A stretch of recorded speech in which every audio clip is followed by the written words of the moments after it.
Hello, welcome to Jason Cavness Experience. I'm your host, Jason Cavness. Our guest today is, I'll let him introduce himself. Hi, Jason, and hi, viewers. Great to be here. My name is Badri Narayanan Gopalakrishnan. So, I'm an economist, and I've been a consultant and advisor to many governments across the world and many international organizations and so on. I have my own consulting firm called Infinism Modeling, and we have teams across the world. And that's just a brief introduction about me. So, first question, can you tell us like what you do for fun or how you take care of yourself? So I like to travel, and which you asked me what I do for fun, but what I travel a lot for work, and that also happens to be fun.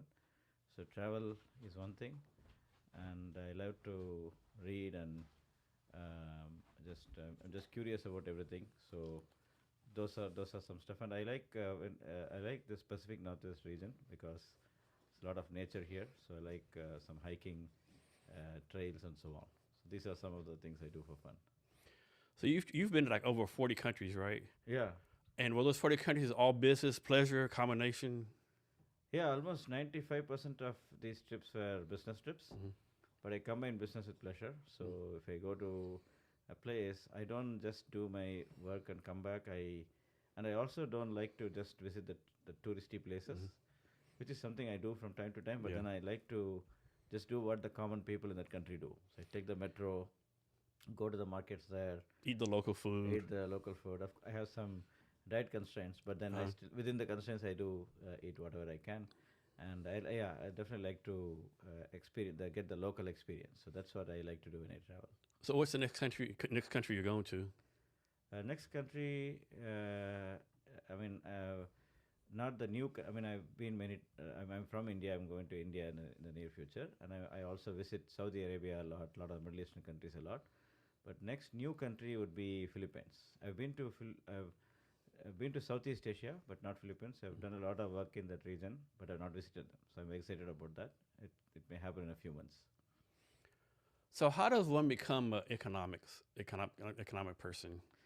So all of us are economists in one way or the other. We all make decisions. We all, uh, we all. Some better than others. I think I have been. I think the people who have not done a PhD in economics are probably better economists than the people like me.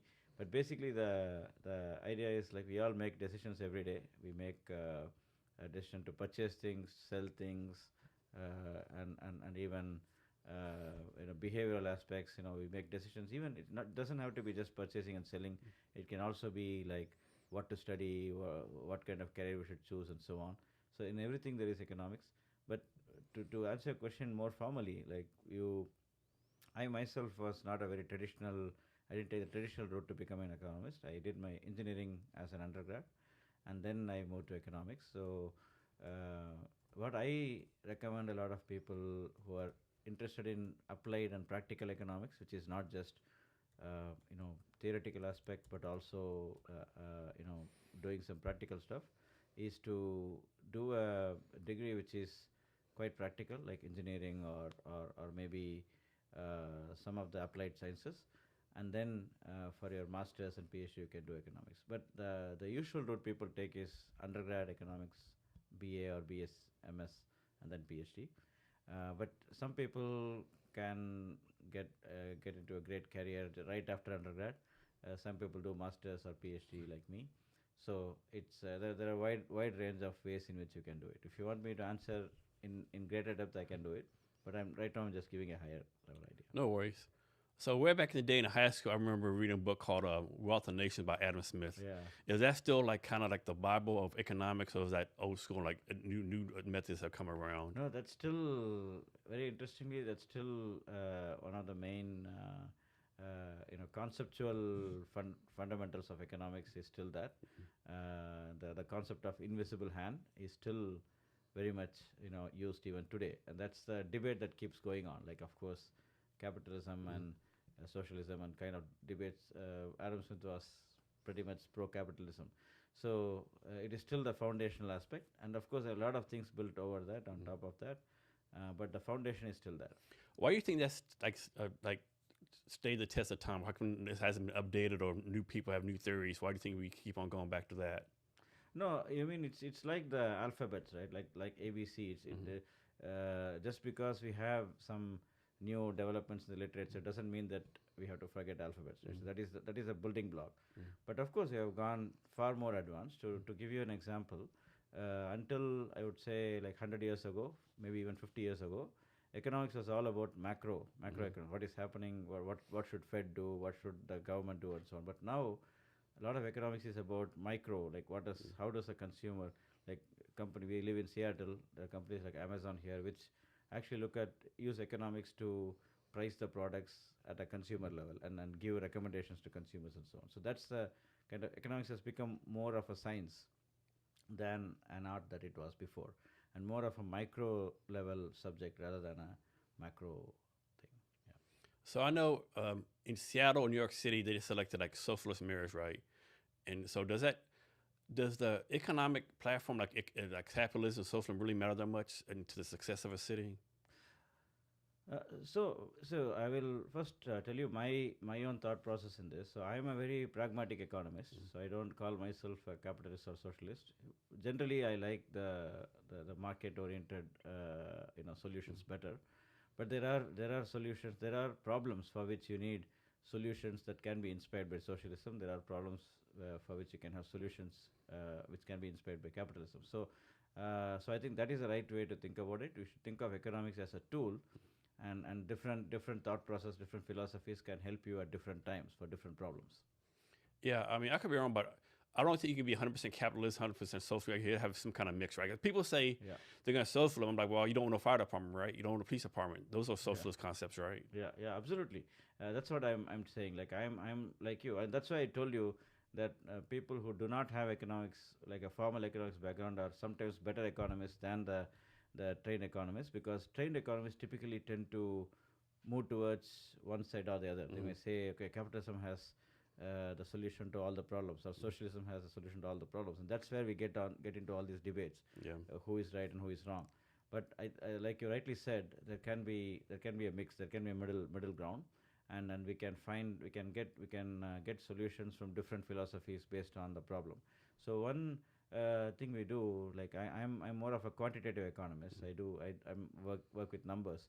So when we work with numbers, you can actually use numbers to see which philosophy works better in this particular context. So we call it empirical economics, empiricism. So here we don't make a judgment before doing the analysis that opening up markets or reducing taxes is the only solution. We do the analysis and say, okay, this may work or that may work, and so on. So I think that kind of evidence-based economics is something that has got a lot of prominence in the last few years. Is there a difference between socialism and communism as far as economics? Or is communism and socialism like kind of the same thing, or those like two different methods? Yeah. So basically, I would think of communism as more of a political economic philosophy. It's not just economic philosophy. It has if you read Marx books and a lot of books in that genre, you see that they have a lot of details about the political system as well, not just economics. Whereas socialism is more like a concept where we want distributional impact of any policy should be fair, which is okay, which is a good thing to ask. But the solution to the problems raised by socialism can actually come from capitalism also. We can come up with a free market like a market-based solution which can solve the distribution problem, right? So socialism and capitalism can go along to some extent, whereas communism it's very difficult, because communism says that you have to have an institutional, like a political system which takes care of things, whereas in socialism it's more like a concept. We want egalitarian society and so on, which can partly be facilitated by some of the capitalistic moves as well. Has there ever been a time when a country switched from capitalism to socialism or socialism to capitalism in the past and did better or worse as far as economy? Yeah, a lot of countries actually. I would say some of the economists who got Nobel Prizes, and I was fortunate to be, when I was a grad student, I met a lot of Nobel laureates. We had a meeting with Nobel laureates. I met them. So a lot of them did their path-breaking work they did and got the Nobel Prize. because many of them came from the countries where which moved from like a free market economy to communism kind of economies, like the Central Asian, the Soviet region, and so on.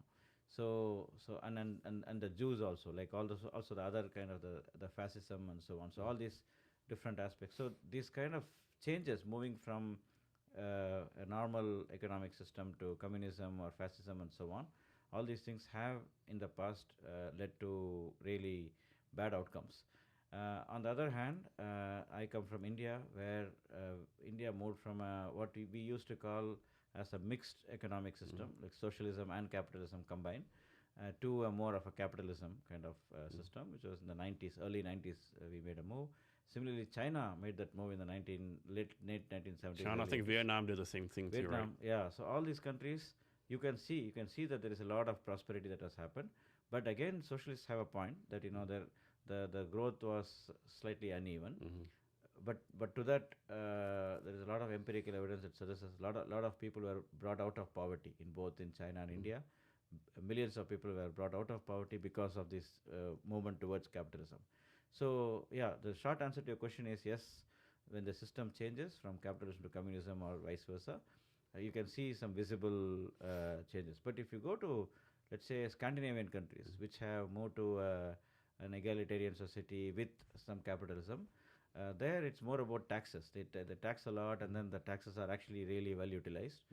So there you have a different kind of system. It's like some people like them, some people hate them. Some people like them because everyone gets a lot of benefits in terms of standard of living, insurance, and so on. But then if you are a very competitive person and you want to like make millions and billions and so on, so for them, for you, that may not be the country, because it for the same reason that they need an equal society, right? So there are a lot of different experiences we can learn from different countries. But generally, I can say, based on studying all these economies, that moving from a highly regulated kind of economy to a relatively more free market kind of economy has always been, at a macro level, at a high level, it has had positives. But if you go to a micro level, it has had some negatives too, like the poorer people. Some of the poorer people, if who are smart, who are competitive, can go up. The poorer people who are not, getting into the competitive landscape, they go down. So that's why we say poorer keep growing poorer, and richer keep growing richer. So the inequality keeps increasing. But that's where I think the Scandinavian countries, initially they grew with pure capitalism, and then they found this problem, and then they started doing this, what you call as redistribution. So make sure that the poorer are taken care of. So I think this is I would say the progression, like highly regulated to regulated, highly regulated to less regulated, and from less regulated to a sort of a movement towards an egalitarian society. So that's the progression I've seen that has worked in many countries. But what I'm saying is good for most people. We have this concept called Pareto optimality. So making everyone better off without making anyone worse off. So from that perspective, this is kind of the progression. But there are a lot of ifs and buts and a lot of different contradictory statements that economists make. They disagree with each other and so on. But I'm just giving you a big picture. So let me actually take on this, right? So me, like in America, no one should pay taxes in America. But I think, like in America, we would pay taxes if we could see it's going to something like these Scandinavian countries. They pay high tax, but they have free healthcare, free education. Yeah. You see stuff like here, like for example, New York City is raising taxes, and they have like garbage everywhere, no snow removal, roads are horrible. Like I just think in America, we would pay taxes at a high rate if they could say, okay, this is a benefit, right? Yeah, I think that's a great point, actually. So if you, it's a great comparison. Whenever I go to the Scandinavian countries like Sweden or Norway, Denmark, and come back, I feel like, I've been to like a really highly developed country, and I'm coming here, which is not so developed. Mainly because of the public systems. The public systems are not so good, to be diplomatic. So the public toilets and even the education systems and so on, in healthcare systems, given the taxes that we pay. So what matters is how does the tax money get spent.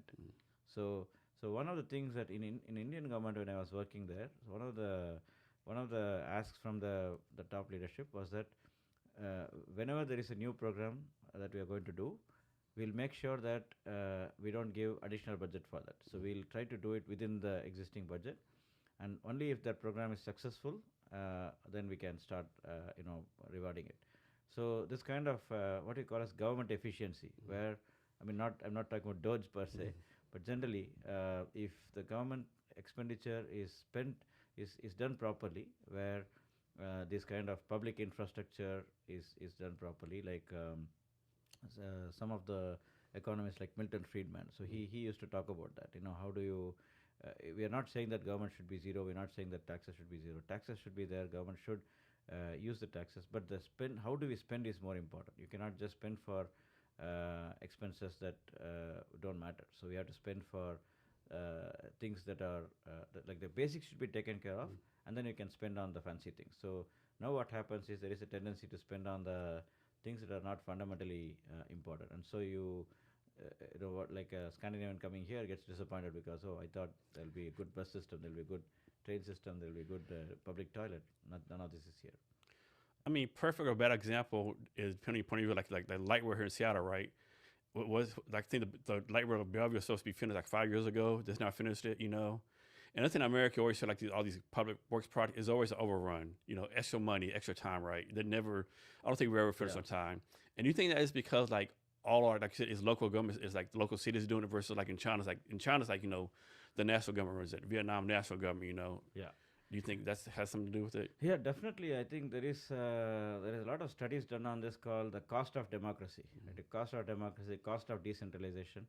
So many times, there are disagreements. Like you build a road, and some people say we should build it, some people say we should not build it, and then the debate goes on forever. And then once the debate is done, when it comes to implementation, they say that there is a tender, and then and there are allegations there, So it just goes on and on and on. So this is something you don't see, like you rightly said, in countries like China, because in China. But then the problem is that there, like here, we have a lot of freedom. If you are building a road, my house is going to be destroyed. I need to be consulted, and if I say no, the road cannot be built. Whereas in China, I can just demolition go. So that's the benefit we have, and the cost is that things are slow. So definitely that's a problem. But I think we can, again, like I told you earlier, we can always find a middle ground where at least people can agree on things that are common sense. Like, okay, this is something we should definitely do. This road is definitely needed. Let's do something to do that. And if somebody has to be displaced, we'll compensate them, well. So these kind of things, the common sense solutions are needed. And many times what happens is the political system, things get politicized, and people may oppose something for the sake of opposing rather than what is really needed. So I think that happens, and because of the political affiliations and philosophies, people may disagree. The federal government may something, state government may something else, the local government may say something else. So there's a lot of these contradictions that lead to this kind of slow progress in things. But I think the fundamental issue is not even that. That is there definitely. Like you and I face this problem. Like I like public transport, but I'm forced to drive here because I live in a suburb and you live in a suburb. Coming here is difficult. But we would love to have a nice public transport, but that's not happening. There's a lot of debates happening on whether should the metro go this way or that way. So I think that's an issue. But I think the more fundamental issue is that this is the second thing, like building something and debating on how to build that or not. But the more fundamental thing is what is the list of things that are absolutely needed. Like I was giving you the example of public toilets, right? So those are the things. There is no debate. We have to just fix it, right? So then we come to these things where there are debates, and there we have to do some middle ground and accelerate things.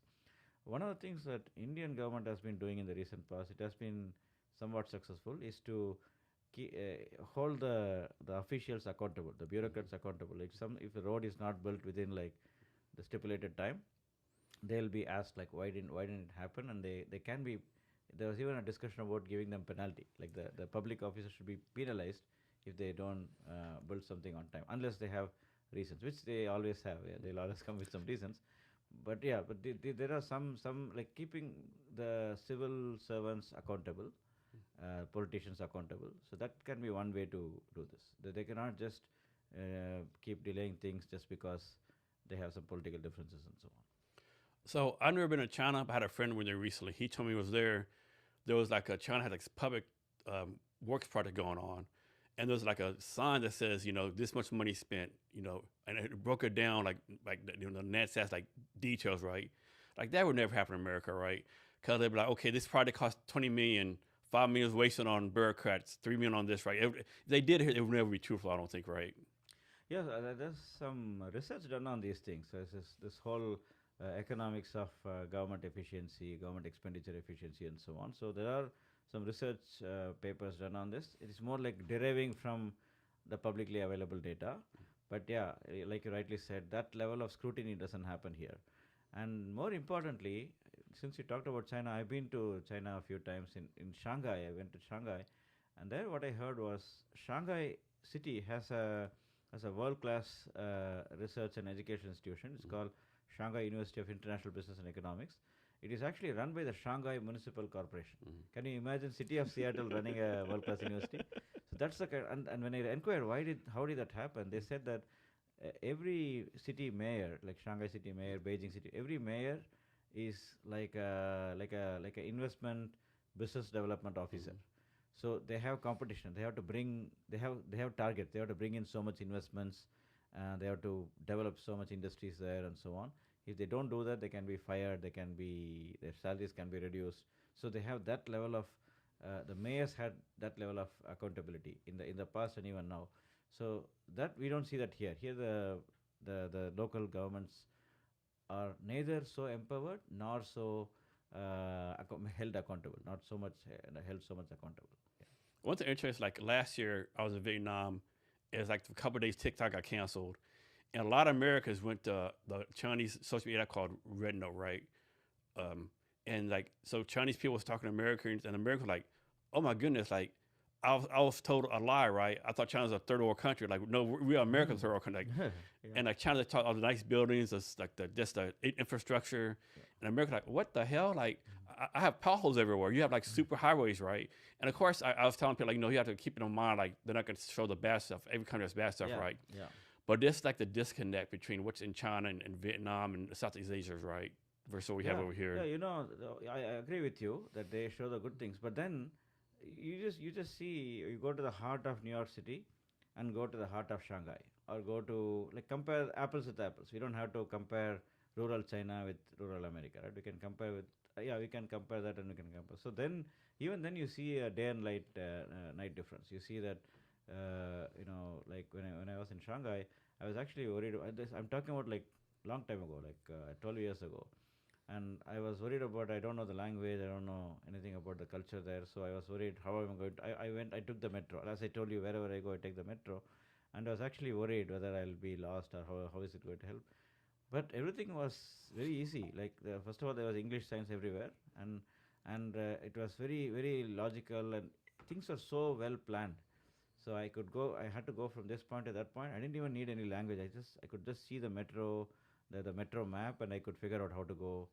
So it was so nicely done, and I think that you don't see here. I mean, New York City, of course, metro system is very efficient. Washington D.C., these are great, but then the feel the feel of it is very different. If you go in China, you feel like you are, like you rightly said, you look like you're actually in a first world country. You come here, it's not like that. It's partly, I would say, one like important thing we should say is that, to be fair to the American policymakers, we developed this country many years ago, many decades ago, right? It's a what we call as this leapfrogging issue, right? These guys developed China, India. They developed recent years, in the recent decades. So when they started, the technology was advanced, so they could leapfrog. Whereas we established our stuff long time ago, and it's difficult to change things once. We call this technology lock-in. Once you have a technology established, it's difficult to change it. That is another issue. But yeah, I agree with you broadly that things are so better organized there. Isn't something too, like it's like other countries, they have like this long-term plan, a 5-year, 20-year plan. In America, it's like we're like the next quarter, right? What's happening the next 3 months? What happened the next midterm election, right? and we're so short-term, like short-term planning, like we don't even think about long-term planning, right? Where other countries like more long-term planning. Yeah, yeah, that is one of the points. Like, even if you forget about China, think about even country like Japan, which is a vibrant democracy. So they also think very long term, and I was there like in September last year, and they think long term, and they are really the systems are so, I would say, foolproof and leakage proof. So everything is they are so much like kind of addicted to structure Mm. and predictability and so on. So you cannot have anything unforeseen there. So the society and everything is developed like that. So they are also the businesses there. They don't say how many years are you in the business. They say how many decades or how many centuries. Yeah, yeah, So and then if again you go to China, China has its 5-year plans and so on, which I don't. I think I agree with you that these things are important, but I also think too much centralization is also not good. In China, we begin to see that there is a lot of tensions happening. The cities and the provinces and in the localized areas, they think that the federal government is intervening in their matters so much and so on. So planning as a concept is like very centralized, right? I'm sitting in Beijing and saying that what every other part of China should do, every other industry should do. That's like too much micromanagement. yeah. And Or India, yeah, in the states, like one representative from like North Dakota can like stop everything. yeah, yeah. But what I'm saying is that is our empowerment. That's the way we are. Like this country is great. That's why America is great, right? So we have that kind of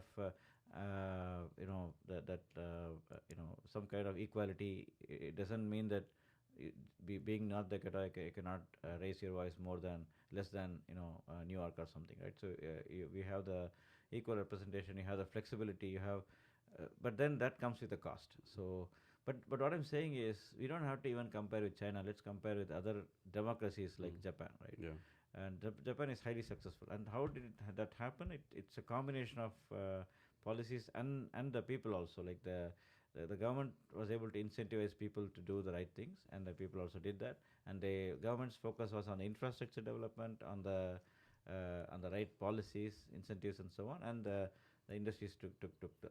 We also did that. We of course we have the largest industry. We have all the innovation happening here. But I think what I'm thinking is the last, I would say, 2-3 decades, we kind of lost track in terms of policies. The policies have been swinging this side and that side, so we are not finding the middle ground. So until like 30-40 years ago, we found the middle ground. We were going in the right direction, but then we also one other thing we have kind of lost the plot is like the other country. We have been assuming that the world is static. The world is evolving, and other countries have done way more than what we are doing before, and it's similar to India also. India has been growing fast, but then India and China were the same state in the 1970s and 80s, but China has gone like this, and India is growing like this, and that's partly because of democracy. India and US are very similar, but the good thing about US is a lot of these things have been debated, done, and dusted like 100 years ago, but in countries like India, they're still happening.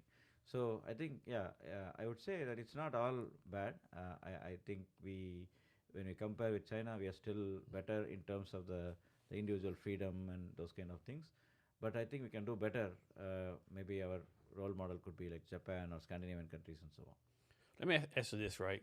So, like, we went to war, Iraq, Afghanistan, spent trillions of dollars. So instead of investing in infrastructure in the country, we went to two wars. And some people would say these countries are better economically than us because, like, we pretty much protect, like, we invest defense dollars in protecting Europe, Japan, Korea. Do you think that has anything to do with it? Like we have the naval sea lanes we protect, and like we spend all the money doing that instead of investing in America. Whereas other countries like Japan, okay, I don't have to spend so much on defense. I can like invest in like infrastructure and like technology and stuff. That's a great point, actually, and that's a valid point that is raised by many even politicians. Yes, so basically, in the US, the government expenditure is a huge amount, like compared to many other countries. We spend a lot of money, and it's important where we spend that money, like you said, like why do we spend money in other countries? Uh, but the problem is if we do not do that, if we do not have a global presence, we cannot do many things. Like we are able to keep US dollar as a standard currency globally. it cannot happen unless we have presence everywhere, and if we keep nudging everyone to continue to use dollar. Although it is happening naturally because of one thing that happens in the markets is whenever the markets go down, people will invest in the treasury bonds because they think that even if the U.S. economy is going down, we'll invest in treasury bonds because we think that is the safest investment.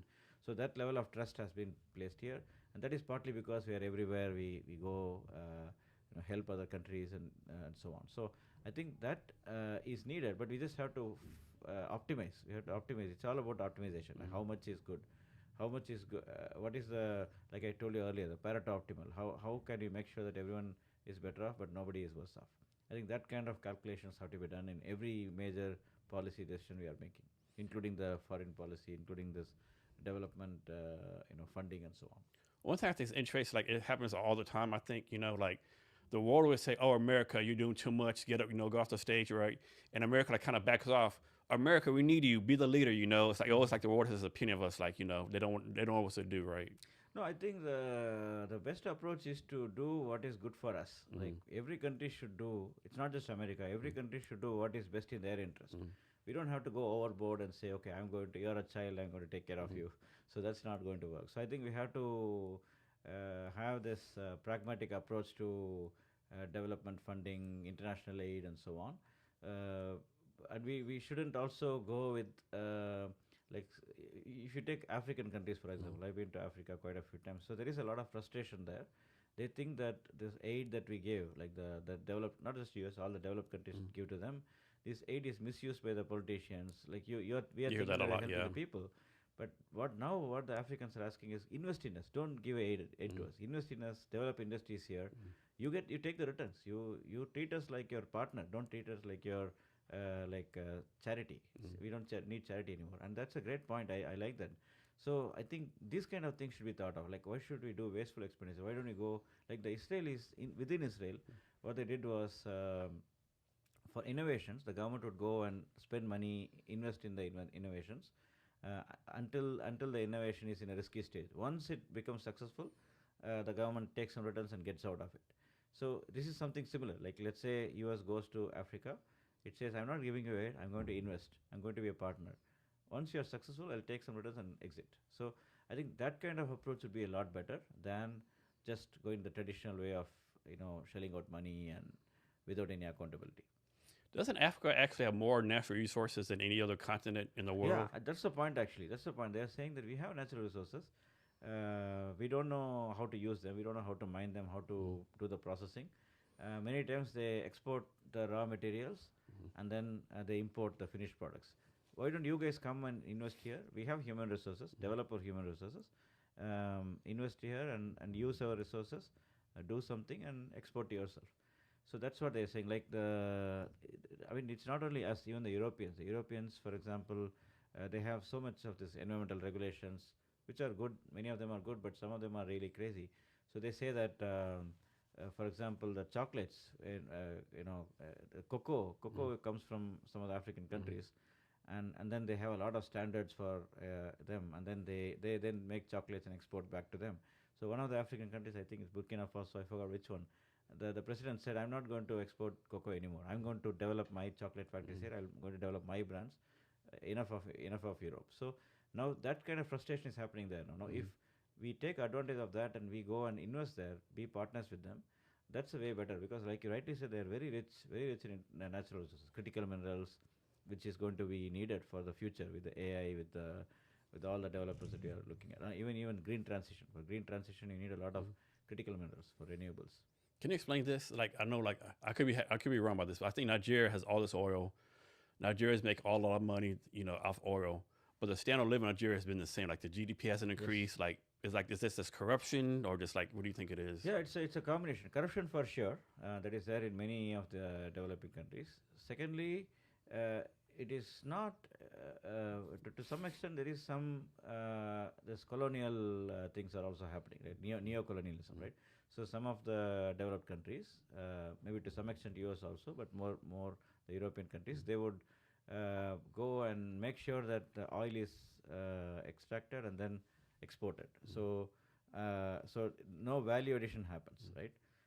and even that is even the profits from that is divided between the foreign companies who are there and the politicians. It doesn't reach the common people, right? So that is one of the main issues. So if you take the Middle Eastern countries where I work a lot with, there the things have been quite fair because they first of all they made a lot of money, and the money was also distributed to the population, and they are also now they know now that in the future the fossil fuels may not be there, so they are also diversifying the economy. They take all the money they got in the oil, they're investing in AI, they're investing in other things in a big way. Saudi Arabia, UAE, all these countries. So that kind of leadership vision is not there in African countries. But now, fortunately, that is coming up. I was in Rwanda recently. They have a great leader, and Uganda. Many of these countries are now, for them, the first thing they need is stability, law and order. That is coming up in many countries, except Sudan and some other countries are still suffering. But broadly speaking, there is more stability, and they also have a African Continental Free Trade Agreement where they are all collaborating now together. They are developing supply chains among themselves. So these are all positive signs that in the future they will do good, because I think that is important for the entire world. We need a more successful Africa, because now in the 19th century we were the agricultural powerhouse. In the 20th century we were the manufacturing powerhouse. Once we became richer, the US and the European countries became richer, our workers cannot work at the competitive wages, so we started importing from India and China, and now India and China are also becoming more and more prosperous. And now many of the factories are moving to poorer countries like Bangladesh, Vietnam, but now they are also moving to Africa. But now if Africa is going to build the momentum and continue this, it's good for the entire world, because who is going to manufacture? Somebody has to manufacture. Yeah. Particularly the cheaper things, the high end things we can manufacture, like aircrafts we can continue to manufacture. But what about the shirts and pants and like things like that? So those ultimately Africa is going to be the manufacturing powerhouse of the cheaper goods, which is needed for the entire world. So in the interest of the world, we need a more successful Africa, and I see a lot of signs in that is happening now. And our approach should change. We should not just aid them, but we should collaborate with them. We should build partnerships there. We should build industries there, and so on. So in the 90s, Rwanda had a horrific genocide there. How's Rwanda doing now? Have they been able to overcome that? How's Rwanda doing as a country right now? Rwanda is a very upcoming country. The leadership is really strong there, and they have a focus on green and digital Rwanda. They even have a like they're informally called like the Europe of Africa. So, and I was in Kigali, and it's quite green and nice, and I would say technologies are also they are doing a lot of digital stuff, and they're also learning from the other developing countries. Like India is also supporting them, China is supporting them, and of course they always have good relationship with the US and European countries. So they're also doing a lot of technology transfer from the richer and better countries, and they are developing. They also have a vision for the future. That's very important. Like I worked on vision for many countries, so that's very. So you need to the top leadership should have a clear vision. Planning is different. Planning is like centralizing everything, but vision is like where should we be in 20 years, 10 years. Yeah. So they have that vision there, and they're increasingly. It's very clean now. In fact, I was walking on the street, and there was somebody who literally came to me and got I had this water bottle. I was looking for a trash, and she came and got it from me, and so it's like very clean and very green, and digital economy is also expanding there. So it's very upcoming. So like you rightly said, genocide was a problem. They had all these big problems before, and now they are very united, and they are focusing on economic prosperity. So, but I told you the good things, but the bad things are still they don't have the scale. It's a small country. They don't have scale, and the human resources are still not very good. Like they're cheap, but they're actually they don't have the quality. They don't have the skills. So that's something they need to work on. And it's not just. I mean, in some countries, strong leadership with good policies would work. In some countries, it may not work because the people also have to cooperate. So I think there is a bit of difficulty there. I see every country has all kinds of people, but I see when I interacted with the people there, I felt like there is a gap there. So they need to really speed up the skill development aspect. So I think I could be wrong, but I think 100 years ago, the U.S. dollar was backed by the gold standard, right? Mm. and then I think President Wilson got rid of it. I'm not sure. Yeah. Should we go back to the gold standard? Was that better, or what's your take on all that? So that's a very interesting question. So gold standard definitely was, I mean, that would be the continuity to the ancient times, right? In the ancient times, in India and the Middle East and Africa, even in Europe, the coins were all based on the actual value of the coin, right? So that way, then we went to this gold standard where we had the backing. But after we got out of the gold standard, it has been mostly based on the trust we place on a currency, right? The trust we place on the US dollar is way more important than how much physical assets are backing that, right? Mm. So that has worked out well for us for the past, I would say, like 5 decades or so, 4 decades, 5 decades. But at any point of time, I mean, today it appears like this is the first time we are feeling this, but then at any point of time, this was a major point of contention. People would say, no, we should go back to the gold standard. What is the real, physical, tangible backing of US dollars? So this problem was always there, but somehow we are able to navigate through the problems, and we are coming back there again. But of course, right now the thinking is more. I mean, gold standard can come back, but it's very, very unrealistic to really have a physical gold standard, backing the currency and so on. But where we are moving now is to have some kind of a collective domination of currencies. Instead of US dollar will still be prominent, but if you see the last 20, 30 years, US dollar, for all the talk we have, US dollar has the dominance has fallen only by like 1 or 2% in the global market, and most of it is taken up by the Chinese yuan and the euro and pound. So it's not one currency; it's kind of distributed. So I think we'll continue the same world that we are in, with a slightly less domination of dollar. But I don't think there'll be one currency that can really come up with which can even reduce dollar to less than 50%. Dollar will still be like at least 70-80%, but the other currencies will probably keep increasing like 0.5%, 1%. But I personally don't see a possibility of other countries to really be able to topple dollars dominance. And I think that is to the benefit of Americans in some ways, because we are able to keep our currency strong, and without having to have any strong basis for that. Like it's mainly the trust, but it's kind of a self-fulfilling prophecy, as you say in economics. If Since people think that US is a trustworthy country, it will never fail. We also don't fail. So it's like it's like a virtual cycle that is self prediction, self fulfilling prophecy. So I know a lot of people talk all the time here in the news. China owns like trillions of dollars US debt. Yeah. Is that really a bad thing for their all this debt, or like, I mean, were they ever think they ever call it in on us and we wouldn't be able to pay, or just like part of the system? Yeah. No, it's basically like a really nice way of like it's a practical example of this checkmate in chess, right?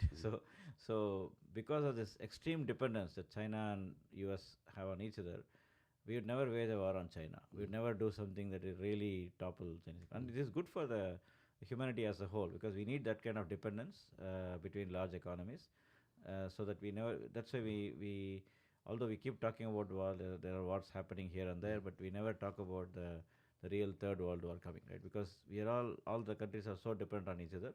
China, US is an extreme example, but the same way, this economic dependence, the financial dependence, because Chinese won't do anything that would harm US in a big way, because their treasury bonds are here, and we won't harm China because they will sell off all our bonds. So it's like a delicate balance, which is good, like house of cards, but that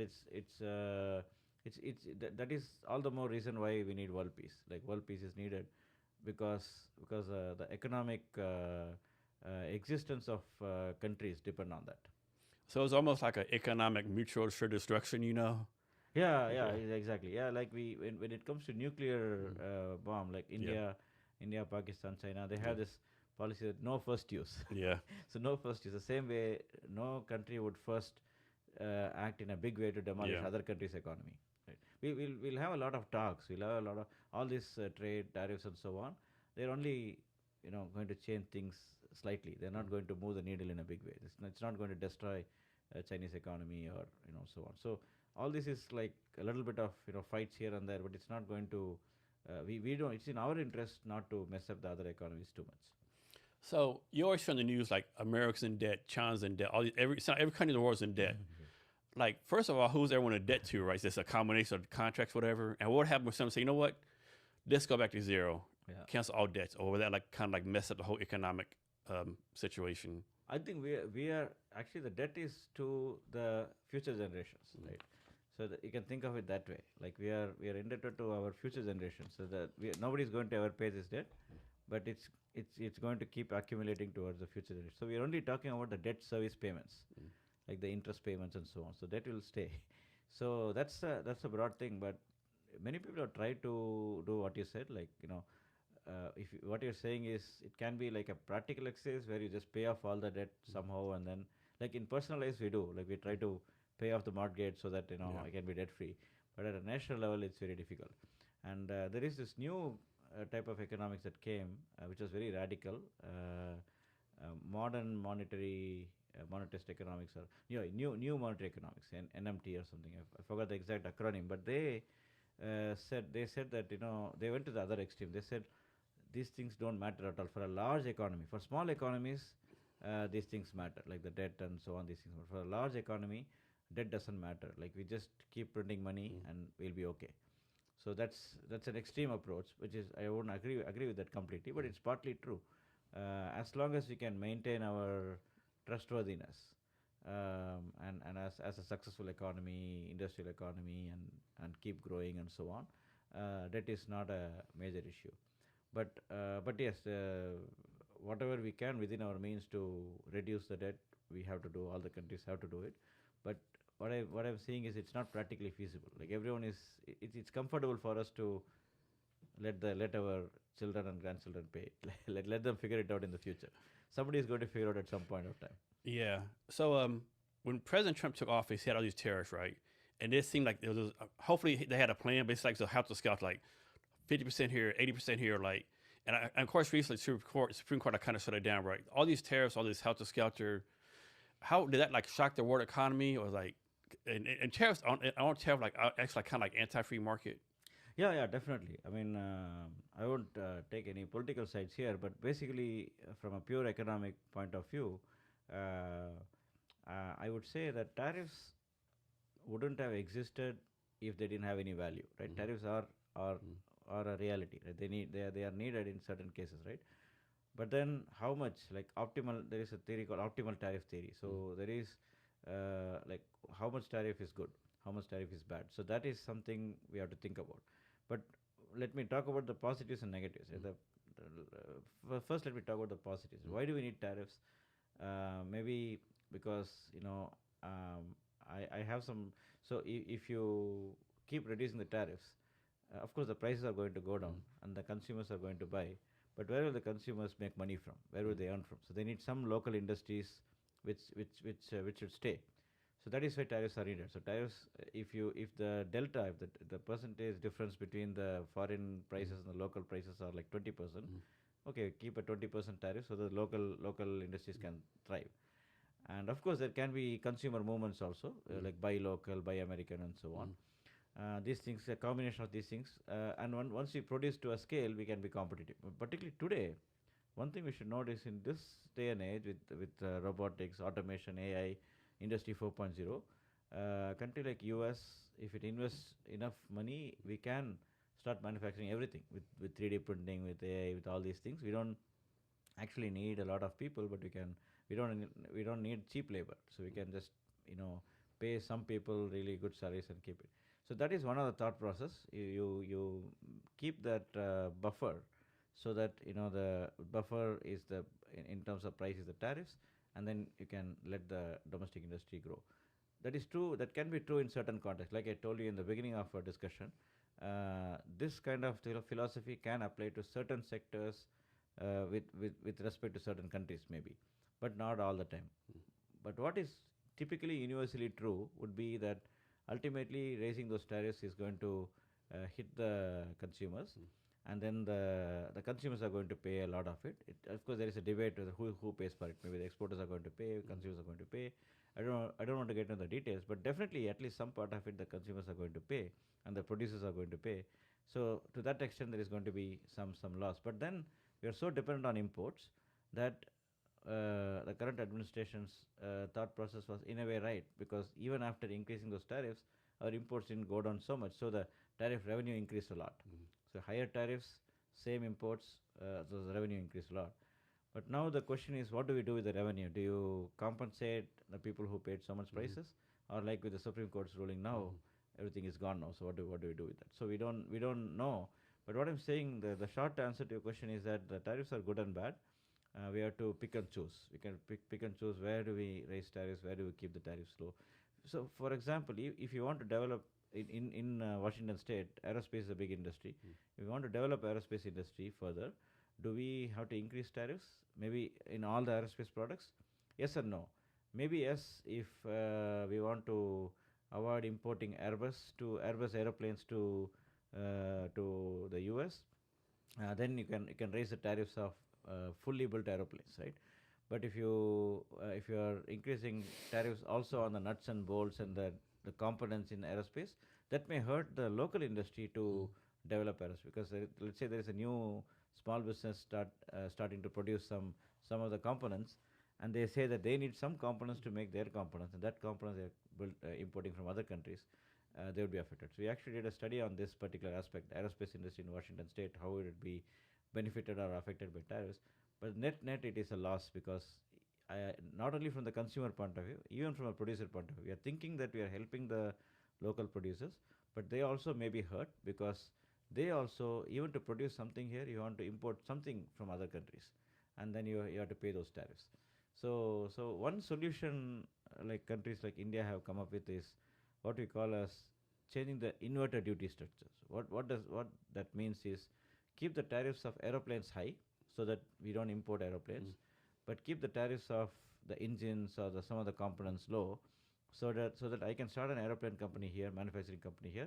I can import the parts, I can hire a few people and assemble them and build an aeroplane. So that is one way to go about it. So make sure that whatever products that are needed for production, let us not increase tariffs on them. But the consumption products, we can increase the tariffs if it is not essential. If it is luxury, we can increase the tariffs, because the consumers, the rich consumers don't mind paying like 10-20% extra for the rich products. So these are some strategies to think about, but I'm sure some of this thinking is going on in the administration. So I would say that I would not talk like a typical free trader that reduce all tariffs to zero. I would also not talk like a typical protectionist say that increase all tariffs, that will solve all your problems. So we are somewhere in between. We have to have a pragmatic approach to that. And when the tariffs first came out, wasn't I think like the U.S. soybean farmers got kind of caught off guard. They're trying to stop like importing the soybeans. The soybean farmers started protesting, and like there's always these second, third, or fourth effects or fifth order effects that people don't think about. Like who would have thought soybean farmers would got caught in the mix because all this manufacturing stuff going on? Yeah, definitely. I mean, we had that experience last time also. Even like the previous administration. To 20 before COVID, so we had some of these tariffs, and then they retaliated. Chinese immediately retaliated, and then I mean even before, like in the early 2000s, we had some fight with Brazil in terms of tariffs. It was more of a political fight, and the Brazilian senators, they basically found out which senator is talking against Brazil, and they'll go to their constituency and find which products are manufactured there and impose tariffs on them. So these kind of things have happened in the past too, but now they're happening even more because they're doing it across the board. When you increase tariffs across the board, then the retaliation also will happen across the board, and that will hurt our people. But one interesting thing, to the credit to the current administration, is that the retaliations haven't happened in a big way. I mean, China has retaliated, but most other countries kind of measured, right? Kind of like small pieces, nothing really major. It's very interesting. I was very fascinated by that. Like Europeans came with a deal. Japanese, Koreans, everyone came with the deal. The Saudis, and they came pretty fast too. Like very fast, yeah. That's a very interesting, pretty fast. Interesting thing, which kind of gave some credibility to some of these discussions. And it's like, I think the Treasury Secretary mentioned that it's escalate to de-escalate. We increase the tariffs not because we want to keep those tariffs high, but you want to bring the people to the table, like table. like it's almost like almost a negotiation tactic. Yeah, and this is what actually India has done silently. Like India has increased the tariffs all the time. Now India is doing a lot of trade deals because now everyone knows that tariffs are high. Let's sit with India, reduce the tariffs. So and in that process they get some concessions, right? And Chinese also did that before. Chinese did that. Chinese kept the tariffs high to attract investments. That is another point I forgot to mention. If you keep the tariffs high, if you have a large market, you keep the tariffs high, then let's say you are a car exporter, you have two options: either to export the car and pay that 100% tariffs, or you go to the country, enter the US, and set up your car factory. And this is one of the things I think the current president also mentioned a few times. Like this will force countries to come and invest here. It has happened in China in the past. In the past, in China, they opened up investment, but increased tariffs, kept the tariffs high. India also did that. A lot of automotive companies went to India. Ford, General Motors, Mercedes, all these companies went to India because even now the India's automobile tariffs are high. The auto components tariffs are low. So these companies would go there. Initially, they'll start as an assembly plant. They get everything from their country, just assemble. And then over time, they'll feel that there is good workforce there. There is good ecosystem there. Then they keep developing it, and then the whole industry develops there. So this is what happened in India and in China, and here there is a similar thought process. Why don't we do the same thing? In economics, we call it tariff jumping investments. Can we have investments? Uh, the precondition is that you have a huge market, domestic market, and then you have those high tariffs, and then you have enough ecosystem, enough human resource ecosystem, and US has had that. In a great history of manufacturing. So US is not like some of the African or the Middle Eastern countries which have only done a few things. US has done everything. So we have the capabilities, we have the research and development and everything. So that is one thought process. I don't think that has been so successful, like bringing in new investments, but it's definitely happening. So we're not. I don't think we're bringing a lot of new foreign investments. There are deals, but I don't know when that will realize. But there is definitely more domestic investments happening because many companies are thinking that there is a broader, beyond all the numbers, beyond the tariffs and numbers and so on. There is a broader acceptance that US is going to manufacture. So let's be part of that journey. Let's be part of the manufacturing journey. So that has been one positive coming out of all this chaos. But the biggest problem is that this going up and down, this uncertainty may hurt the investment. Like investors hate uncertainty. So that's a downside.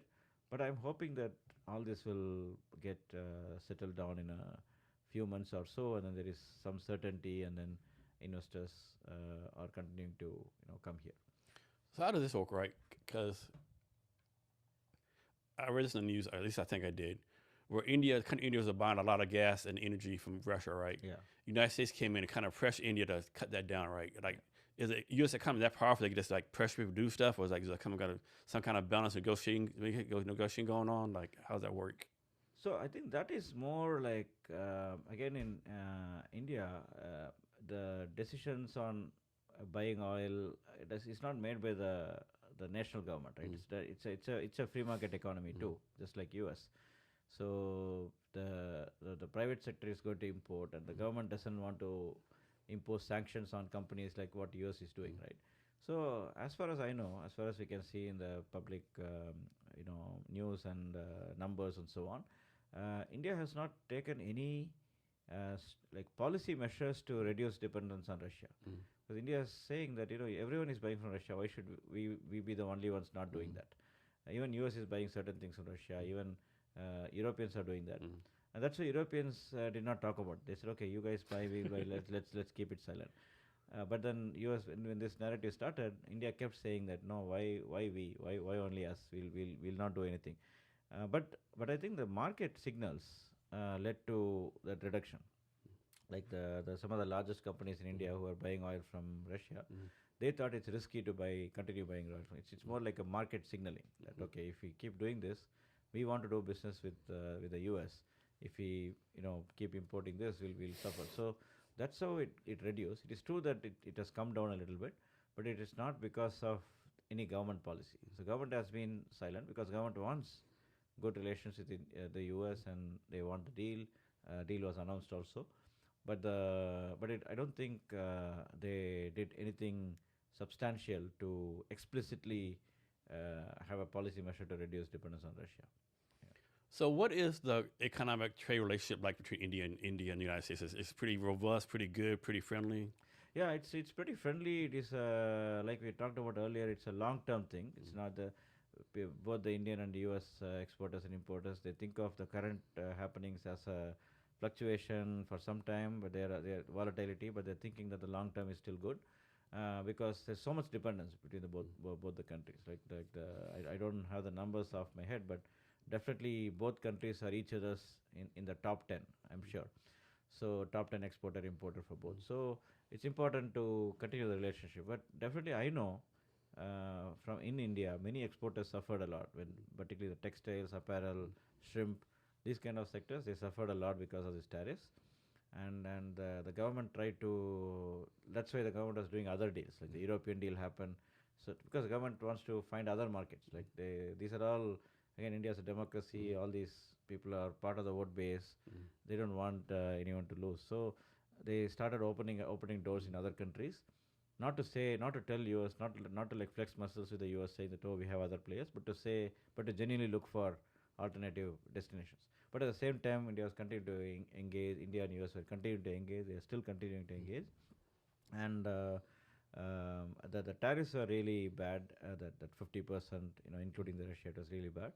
But now that the deal has been announced, but after that the Supreme Court decision has been come, so we don't know what exactly is there. If the Supreme Court decision stays and the tariffs are like, and then the administration has announced this 15% tariffs, then at least India won't be discriminated. All countries will be the same. So then Indian exporters are going to face the same thing that other exporters are facing. But if the deal is somehow becoming more prominent than the other things, then India can be at a slight advantage compared to others. So, but all said and done, I think the relationship is robust. India's relationship is quite robust. There are also other deals. There's a defense deal, and India has like not exact. Definitely, India is not a NATO member, but India has that level of access to R&D in the US. Like defense R&D can be between India and US can be shared. So there are a lot of intimate relationship between India and US, and those things will continue. Is the U.S. India's like number one trade partner, or is it another country that's like also number one trade partner?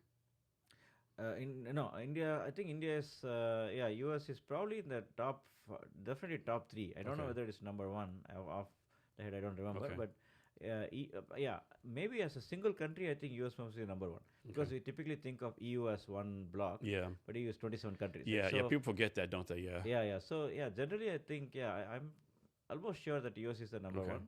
Because China is also pretty big for India, but US could be number one. Yeah. And people often talking about the U.S. trade deficit, right? Like we import all this extra stuff and we don't really export. Does that really matter to our economy, trade deficits? No, actually, my opinion, deficits don't matter. I'll give you one example. Let's say, let's say you have a $1 billion trade deficit, and that is because you are exporting $99 billion and importing $100 billion. Now, there can be another situation where you have the same, maybe you have $1.5 billion trade deficit, but then you're exporting $1 trillion and importing maybe slightly less, right?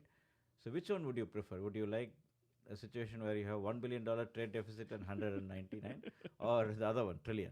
I would go for the other one, right? So higher trade deficit actually doesn't matter. Like if you have higher trade deficit, but then that is coming from a larger volume, it's actually good. You're exporting $1 trillion is more important than exporting like 100 billion.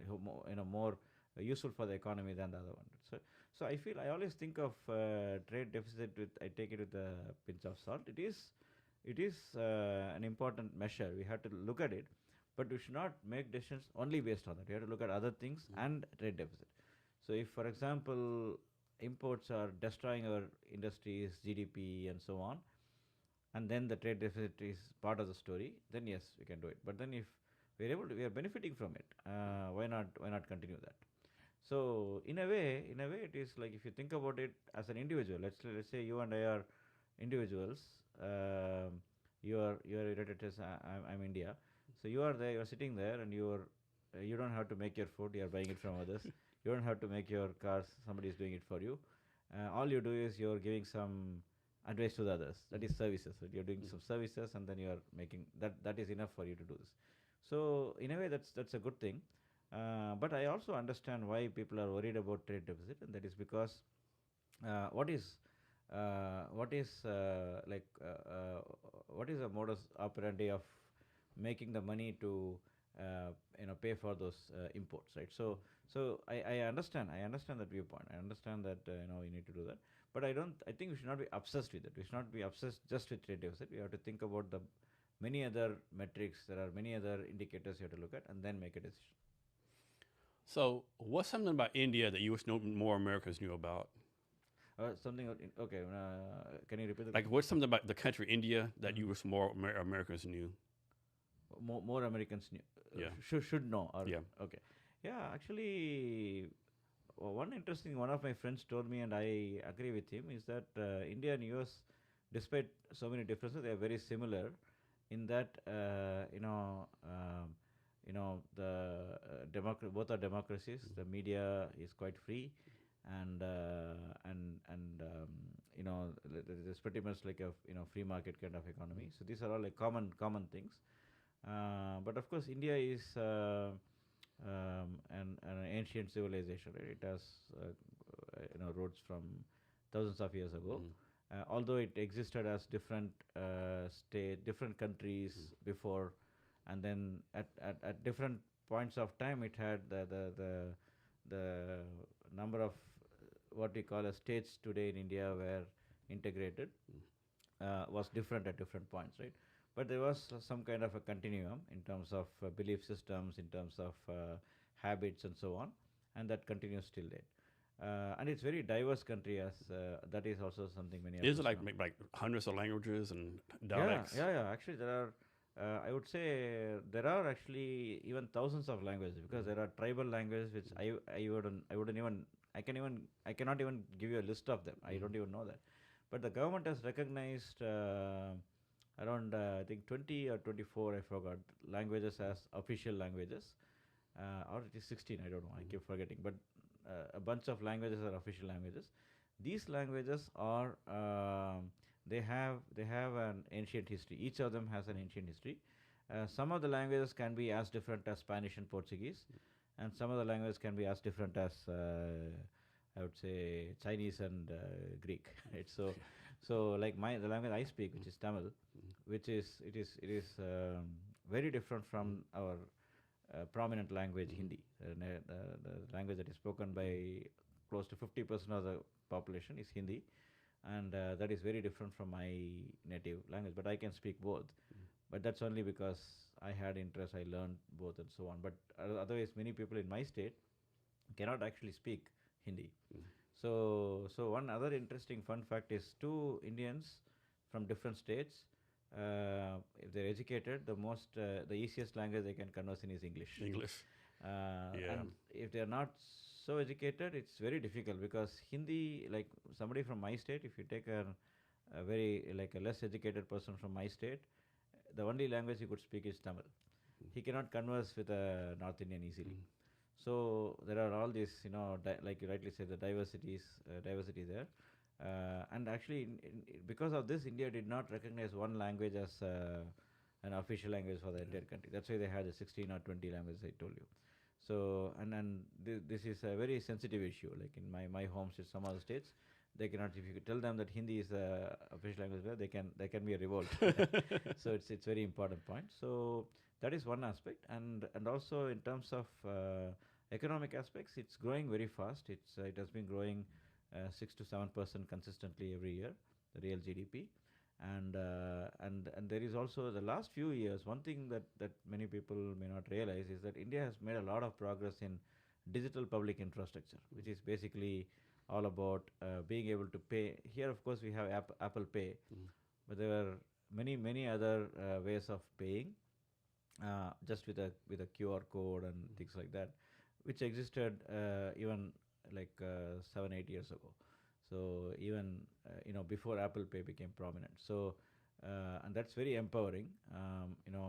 People can, even people, the street vendors and the really poor people, they would use that, and many of them are migrant laborers. So let's say a taxi driver in one city, like we have auto rickshaws there.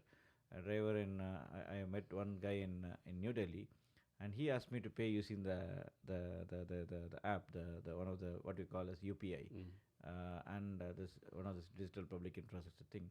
And I didn't have that account set up for me then, because I live here, so I was just visiting.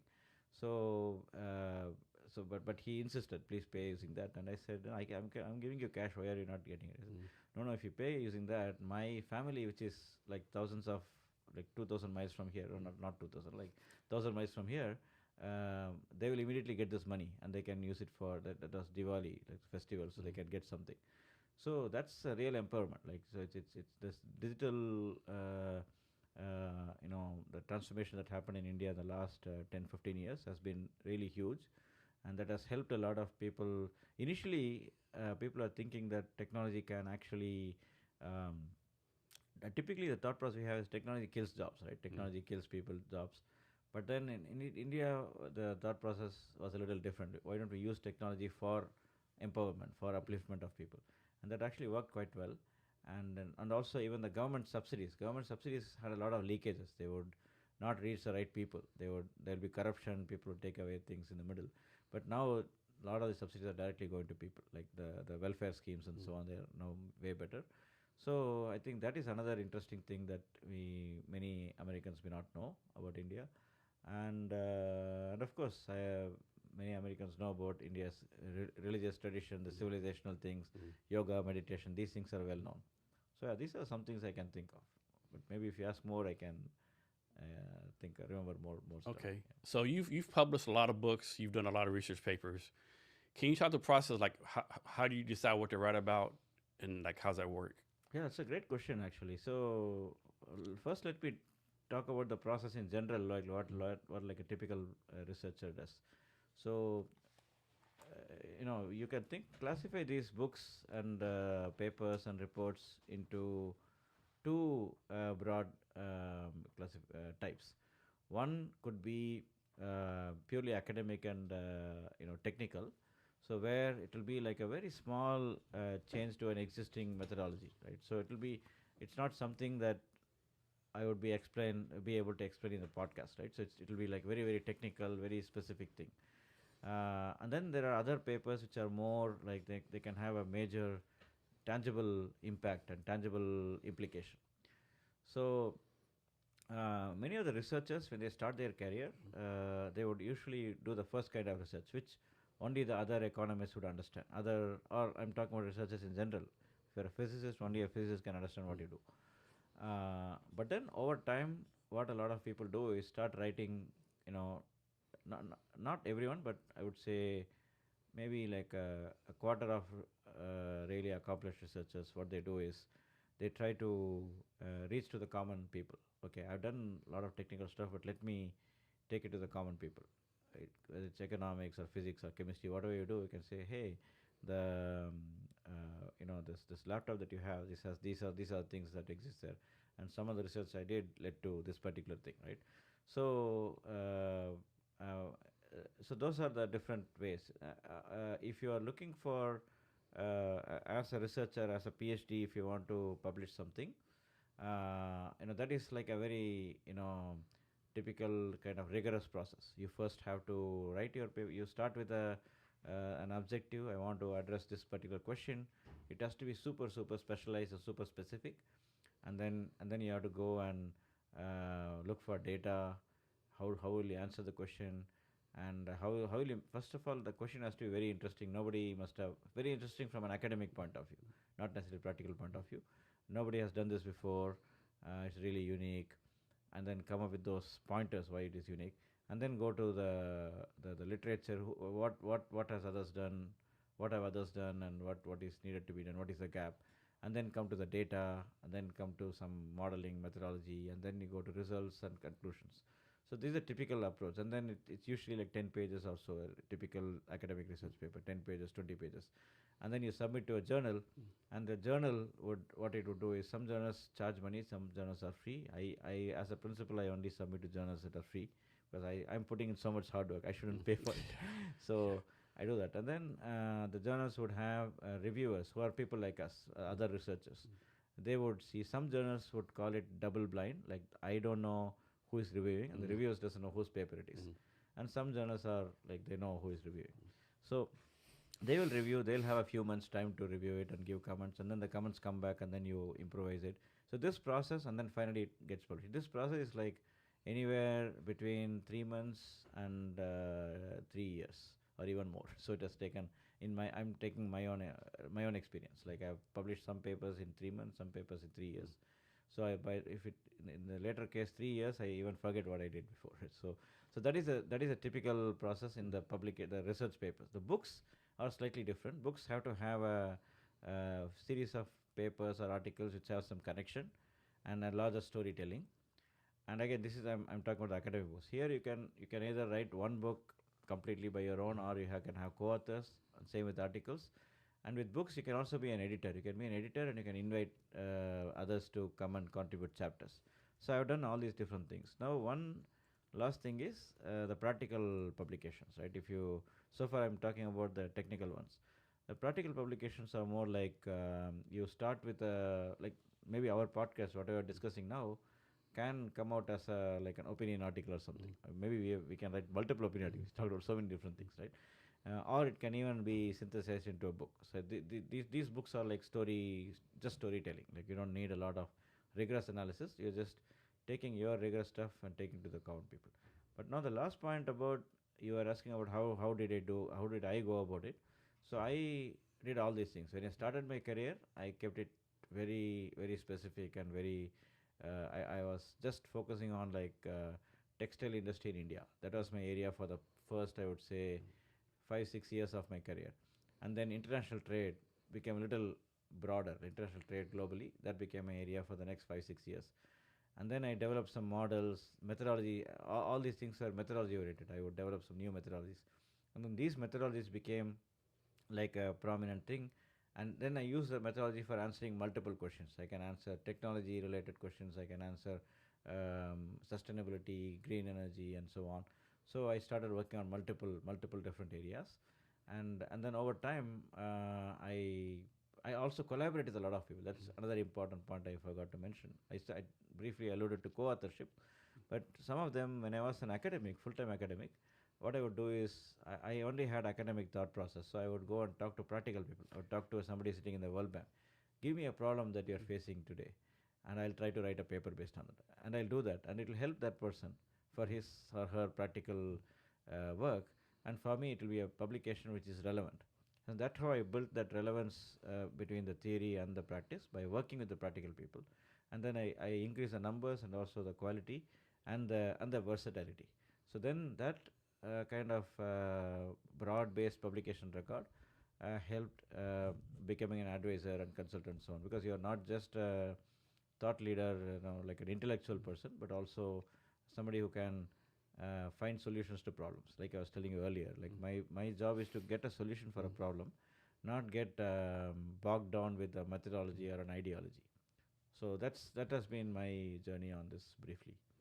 So you've been advisors of numerous countries, organizations like USDA, OMB, Google, Amazon, World Bank, Harvard. Like, how do these opportunities come up to you? Like, this is basically your background, and I'm guessing you're not cheap either, right? I'm guessing you charge a pretty penny, right? Yeah, definitely. So the way it started again was from my academic world. So one thing that I always tell my younger colleagues and friends is that wherever you are, whether you are in academia or you are in industry, and of course what you have been doing is also fascinating. You build your own reputation and brand and visibility, right? Once you do that, people will come to you automatically. So in my case, what happened was when I did my PhD and then my first few years of research, I was focused on certain things, but I was talking to a lot of people. And as I told you, like talking to some of these practical people, and my academic background helped me do that in the sense that I need an icebreaker to talk to somebody, right? So I would say hey, I'm doing this interesting issue. I think you may be interested in this. Why don't we talk? And then then that way the networks keep increasing. Some of these would be based on this kind of reaching out, collaborations, and so on. Some of these would just be from my papers. Somebody would read these papers and say, "Hey, I like this paper, and I've been thinking of doing something similar. Can we talk?" And then it happened. And then some of these organizations, like I'll give you one example. Like long time ago, when Brexit was just like a fantasy, like in long time ago, I did a study on that. Only academics can do that, right? When things they'll just do out of curiosity. So out of curiosity, I did a study on Brexit, and then when actual Brexit happened, I was on high demand because I had done it way before people even when people were thinking it was a joke. So and I published a very seriously done paper. And when actual Brexit happened, the UK government contacted me. We worked with them and so on. So it definitely, like you rightly said, the first approaches were all like kind of pro bono and helping people and so on. But over time, I don't even have to demand. Like people would automatically they value these things, so they'll automatically pay well for this as well. Yeah. So how do you decide what to charge? Is it based on a project or the country, or how do you decide what to charge these people? So it is basically like a typical supply demand curve you see in economics, right? So when I start out, I'm kind of oversupply. Like I'm, I'm a new entity, like new person. Like people don't know me, so I have a lot to offer, but there is not enough demand. People are not convinced that I can do it, right? So what would happen is I would say like let my price may be zero. Like I have unlimited supply. You have limited demand. So I can do it for free for you because I want to establish my credibility. Then over time, what happened was, they themselves wanted to pay. Okay, you've done enough things for free. We want to pay you. And then when it comes to that, there are some market rates. They would say, okay, for this particular thing, this is the market rate. It depends on the country, depends on the issue, depends on the methodology, and depends on how they perceive me as an individual or our company, Infisum as a company, right? So it's even today it's very heterogeneous, but broadly speaking, we have been able to fix certain rates that the clients are able to agree to that. So it is a combination of the it can be based on hours. Okay, my hourly rate is this, and I need so many hours. Sometimes it can be not only me but the whole team. Like this person has to work so many hours and so on. Sometimes it's a lump sum contract. They'll say, okay. Sometimes I'll tell you a funny example where the year end is when they have budget. I say, I have 50 grand left. To do anything for this 50 grand. Like use all the 50 grand, right? So, but then they'll say, okay, now I'm giving you, but later on you should do something free for it. Like it's like friendship also. Like it's not just a give and take. So yeah, it's a combination of that hours, lump sum, and also perception. If they think that, yeah, it boils down to supply and demand. Now it is like demand has increased a lot, but supply is still the same, so the premium keeps increasing. Is there a country you want to work with? That's a great question. Based on their philosophy or economics or what is like going on in the country or anything like that? I mean, I fortunately I've been very blessed and very fortunate to have worked on most of the countries that I wanted to work with. Maybe if I have like a wish list, I would say the South American countries. I didn't do much work on South American countries. In fact, right now as we speak, and I forgot to mention, I may be traveling to Mexico, so we are doing something in Mexico now. That's an interesting place right now. Yeah, very interesting. Be safe. Yeah, thank you. I've been there a couple of times for, like once I went for a conference and another time it was Cancun, just vacation. But yeah, South American countries I've been quite interested because of the uniqueness of these economies. They are not like other economies. They have gone through hyperinflation and now they are, like Brazil is really, like a hotspot. It's growing. Argentina, Chile, so all these countries are like specializing in different aspects. Brazil, I've been hearing a lot about their aerospace stuff. They're doing really well. Embraer and so on. So I've been interested in some of the Latin American countries. So Brazil, as an example, Mexico I'm already working, but Brazil, Argentina, I've never worked. I have friends there, but I've never worked formally in a project there. So I'm looking for those kind of countries. Yeah, So is business pretty good for you right now? it's pretty good, Okay. thankfully, for because of many reasons. I would say broadly speaking, trade policy is an important area. These are interesting times for trade globally. So everyone wants to understand what is happening. How should we strategize? By everyone, I mean every country. Like we work in many countries. Secondly, technology policy. We are doing a lot of work on AI. So what do we think about AI? How does it mean for the economy, strategy, business, and so on? And the third aspect is sustainability, green transition. What does it mean? I'm not like in all these projects, we are not taking stances that okay, green is good or green is bad. It's more about now that the world is adopting green technologies, what would it mean for Africa? What would it mean for Saudi Arabia? Like that kind of stuff. So these are some of the broad areas we are working on. But then working with multiple countries, international organizations, and even private sector companies and so on. So it's like I think a lot of people are scared of AI. To me, I think AI is just another like a step in like technology or whatever. Why do you think so many people are kind of scared of AI? Yeah, I think if you look at the first, second, third industrial revolution, right? So, like I remember my dad when he was in an administrative position in a transport company, and when he was close to retirement, computers are coming. So he was really scared. He said, "I want to stay away from that mission because it's going to take my job, and I just have some more years to retire. I want to be peaceful." And they were training them. They were training them on computers. You'd say, "No, no, no, I don't want to go because that will take my job." So that kind of thought process was there in that generation. When the computers were new, but then that worry was proven wrong because it actually generated more jobs. People were It happens every time, right? I mean, yeah. when the people used to so close by hand and that machine came, it didn't take jobs.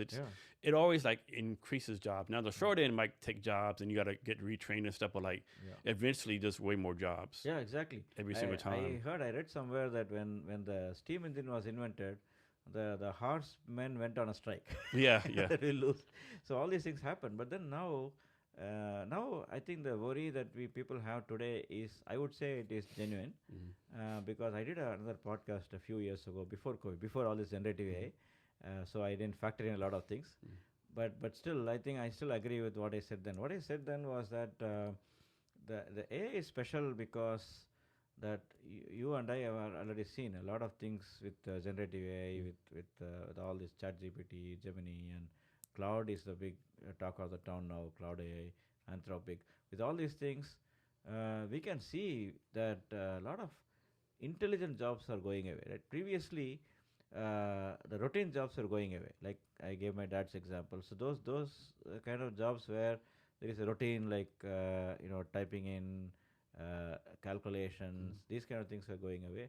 But now even intellectual things, even arts and crafts and music, all these things are kind of endangered.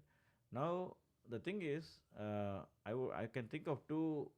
Let's say person A and person B. Person A is constantly upgrading himself or herself and saying that, okay, now I am an artist, I am a musician, but I'm going to use AI. Instead of fighting with AI, I'm going to use AI and enhance my thing to next level. Because right now, with generative AI, with all the good things, there is still this concept of hallucination, right? It just throws something randomly. Then you need a good prompter. You have to prompt it properly. You can do it only if you are a genuine artist, you are a genuine musician, you are a genuine researcher, right? So you are safe. You just learn these tools. Don't do like what my dad was trying to do those days. Stay with it. Get skilled. Don't think that it's not for you. It is for you. So that kind of persons are going to keep up the ante, keep getting skilled, and they'll stay, and probably they'll benefit more. They don't need like let's say even today I'm thinking going forward I may not hire a lot of people because I can do a lot of my cloud can be my research assistant, right? So now that is one. The person B is getting bewildered, and either to again person B, let's say person B, person C. Person B has similar capabilities like person A, like a great expert and so on, but he or she is just bewildered that I don't know what is happening, I'm going to lose. So they are going to lose. But person C is the one that I'm really concerned about, and that person is like really kind of low skill. They for various reasons, they just cannot upgrade their skills, right? Those people are going to be really affected. But now there also you can have two categories. With the AI, with all the prosperity that is coming for the top part of the population, we are also going to develop some new tastes, right? So nobody heard about vegan or keto or paleo, these kind of diets, right? Now this happen, and you have so many. Like if you go back to my hometown in India, we had only one restaurant in the whole city, like when I grew up, and now there are like 100 in a street, and each will brand itself as a paleo, keto, and so on, right? So that happened because people got a lot of money and they want to spend.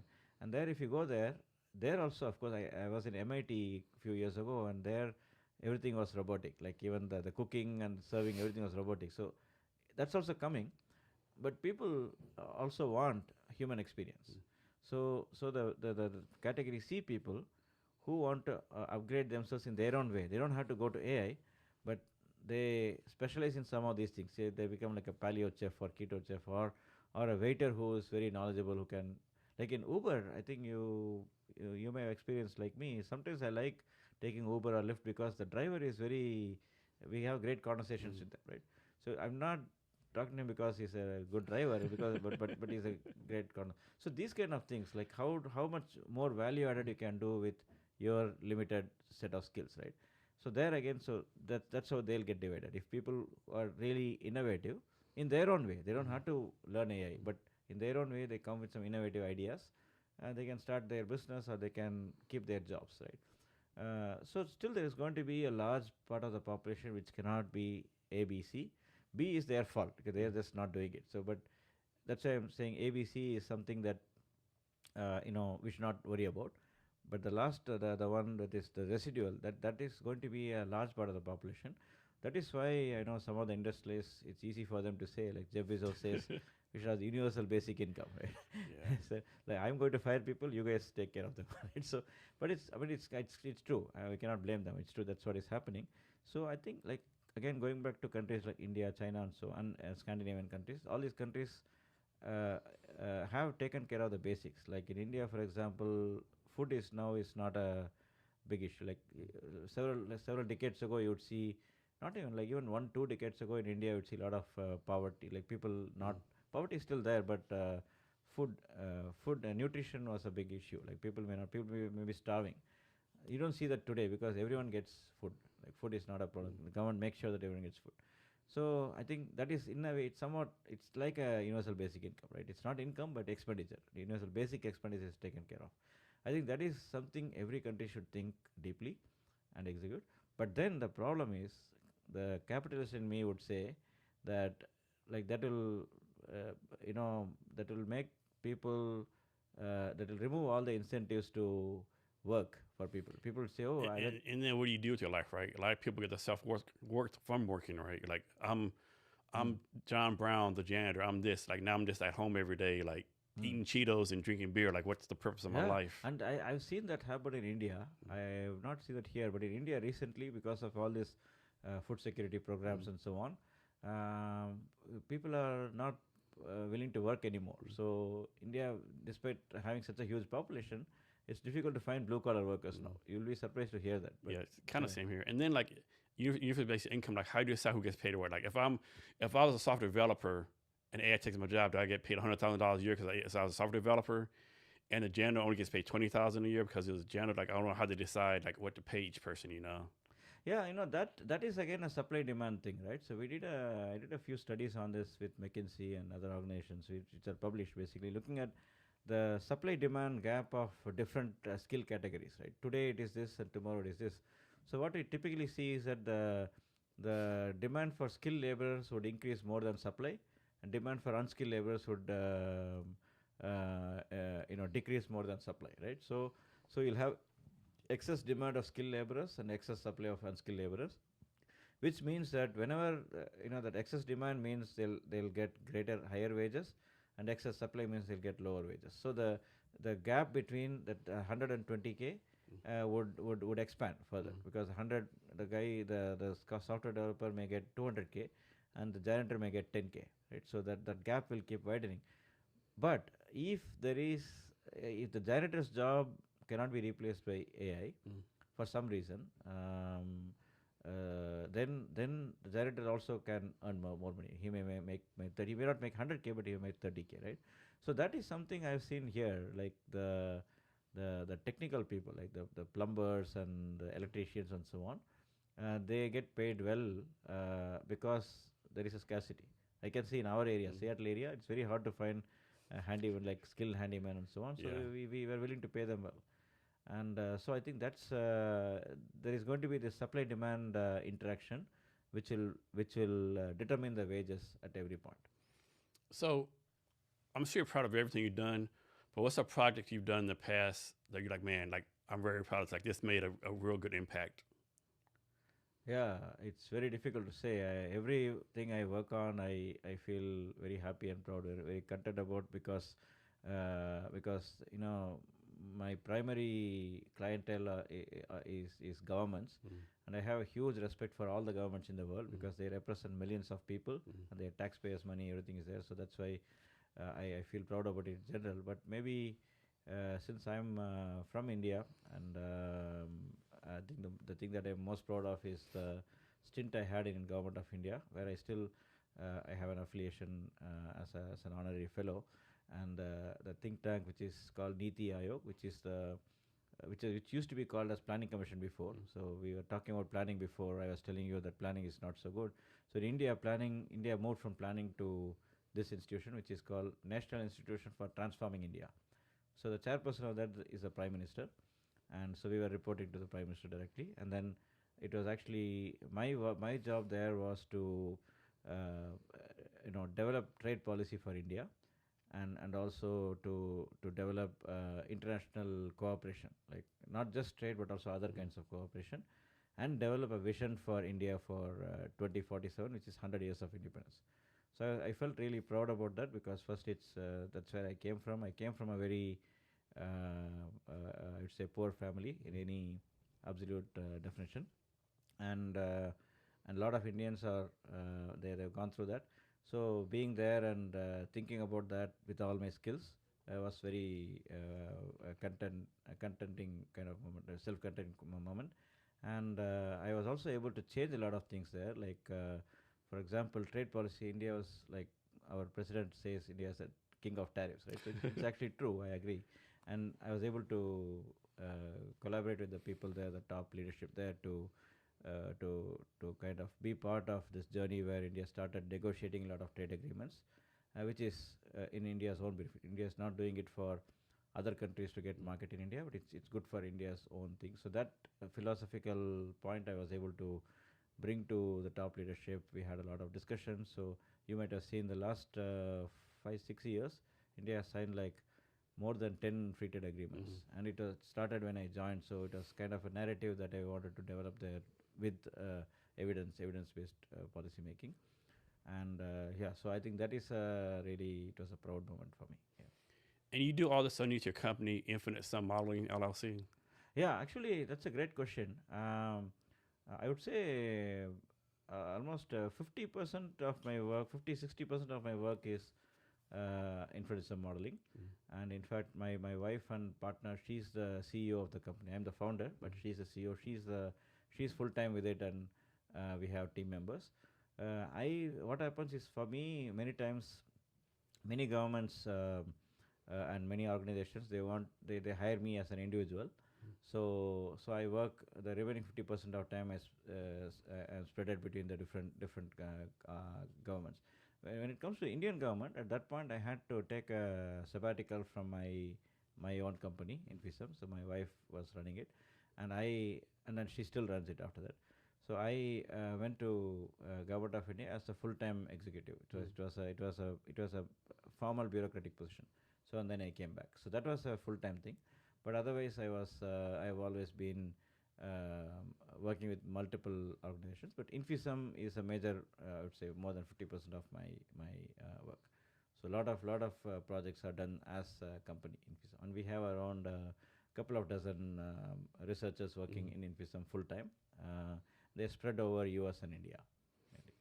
So talk about it's 2021 IABCA Trade Impact Award for Australia-India relations. So that was actually a nice award that I got as a bureaucrat in India, because I was one of the main you know government officials involved in India's free trade agreement with Australia. So, and that happened within the time I was there. So I was actually awarded by this India Australia Association. It's like a business and community alliance. So it's called India Australia Business and Community Alliance. So they chose me for this Trade Impact Award. So it was actually, they had many categories. This was Trade Impact Award. Since I was involved in this big agreement that happened, so they chose me, and it was again a proud moment. It is part of that. Like, it's nice that you asked this, because this is kind of a continuity from the previous question. So this is one of the many things that happened when I was in Government of India. So this point that I mentioned about India opening up its trade, and this is one of the outcomes. So India-Australia Free Trade Agreement was one of those outcomes, and this award came for that.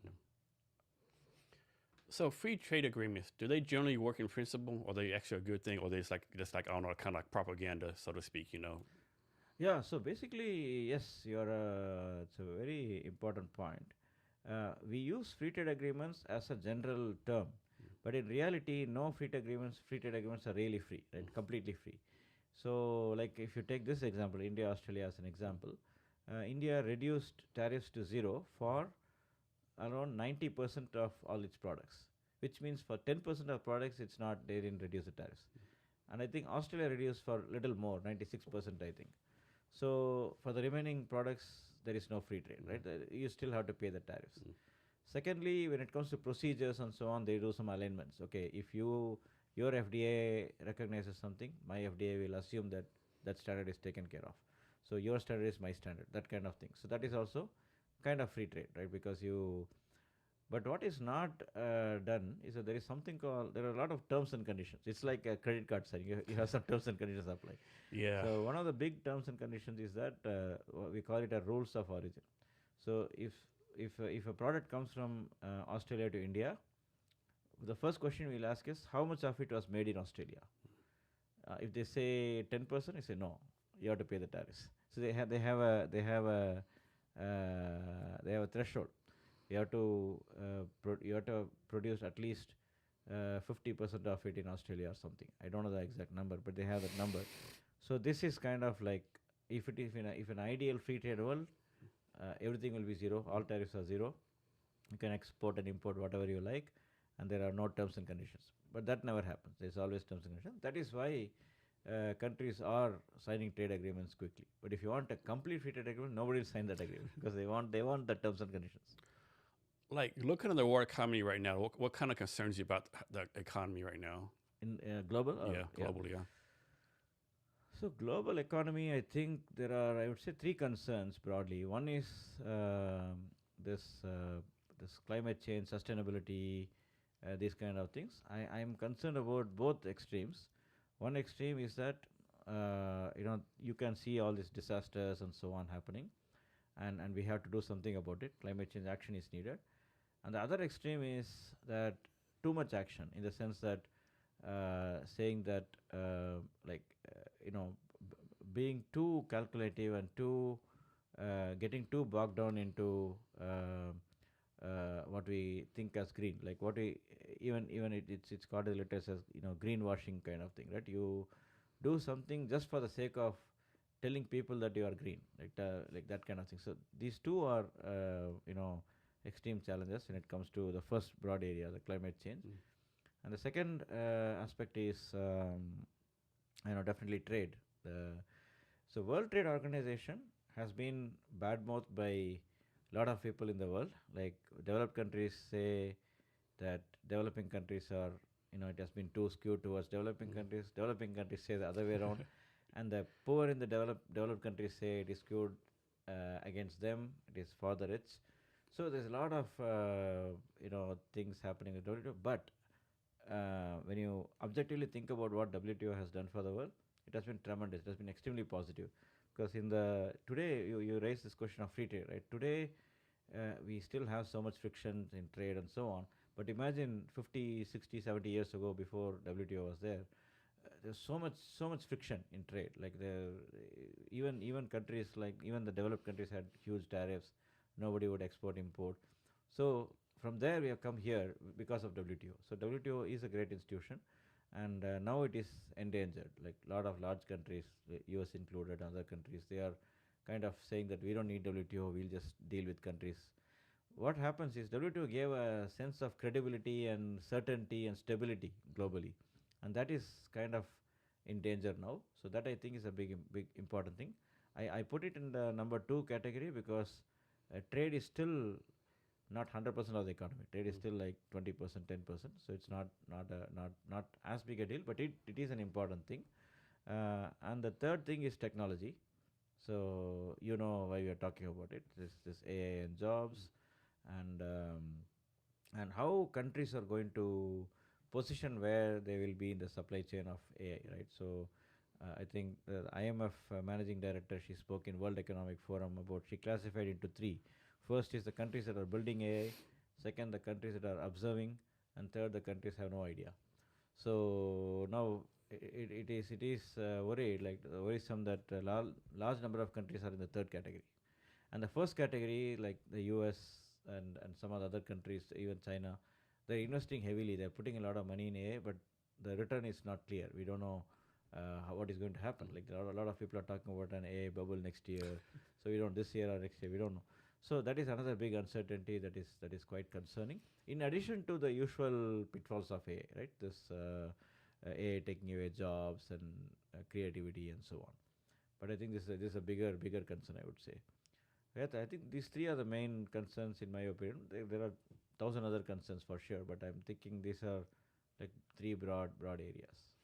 So next question: what actually is economic modeling, and does that actually help governments make better decisions for the economy? Yeah. Oh, great question actually. So, economic modeling is, the real world is extremely complicated. There's so many complex webs of interactions happening.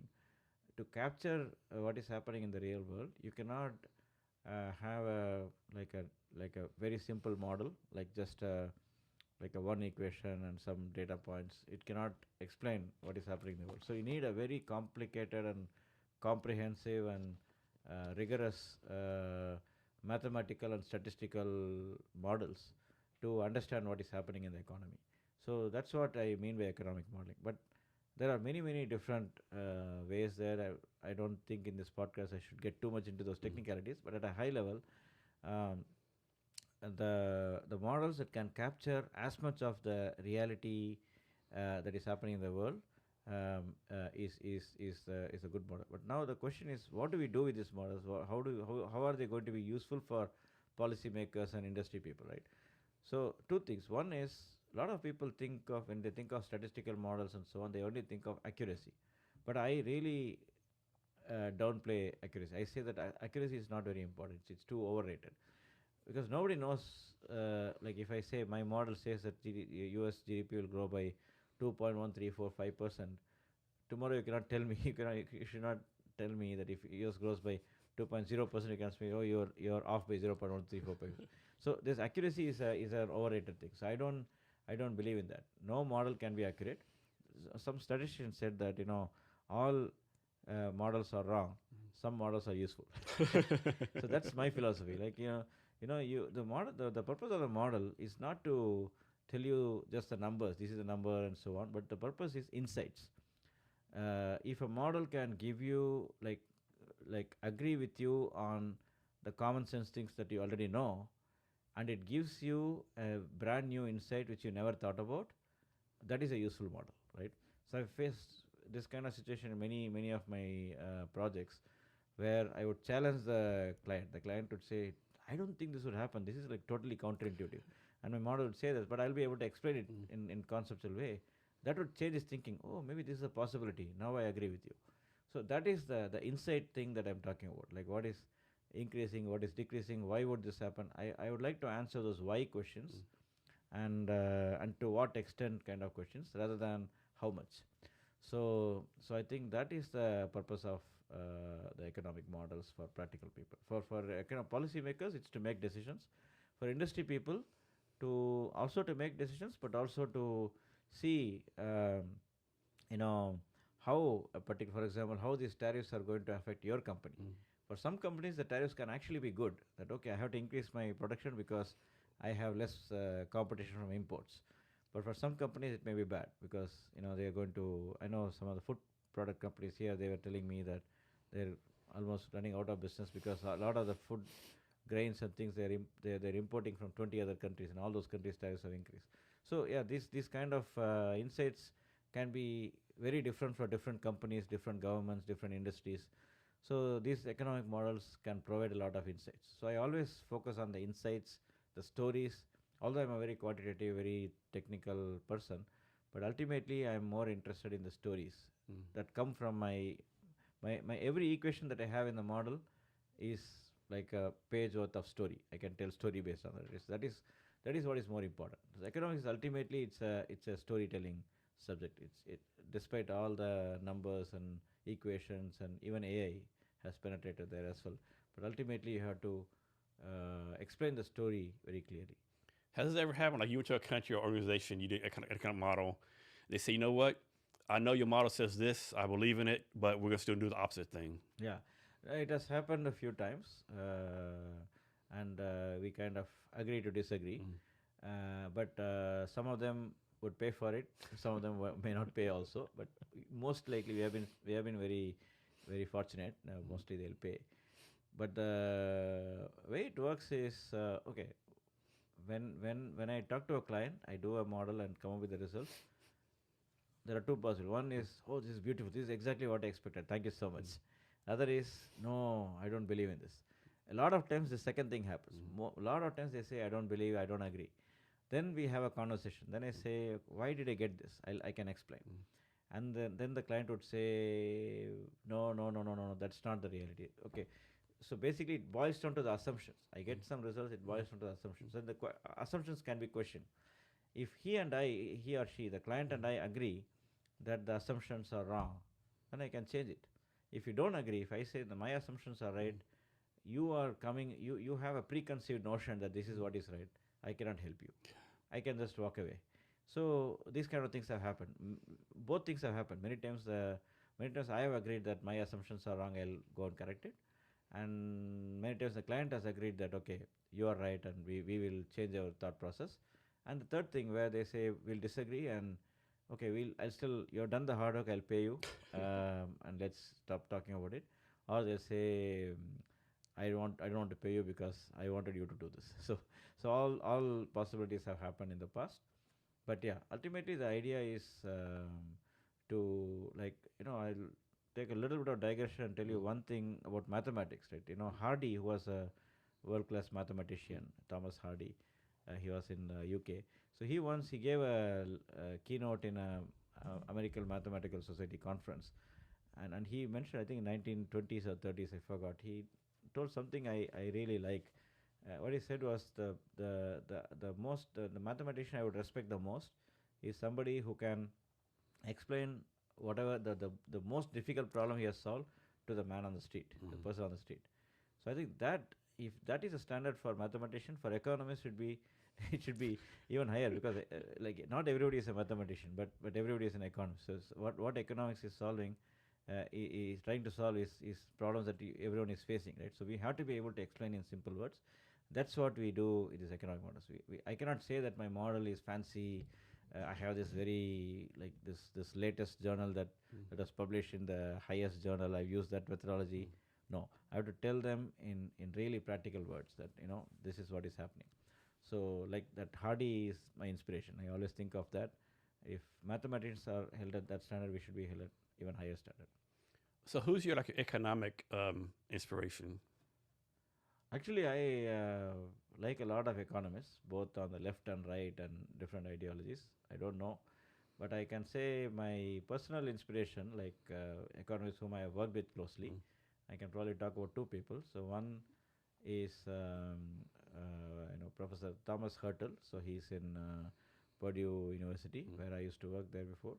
So I like him a lot, and I've been imbibing a lot of his qualities, both in research and in professional life generally, because in addition to the economic philosophies, which is more like building a theoretical and empirical modeling framework, which can answer questions in a diverse set of assumptions and so on.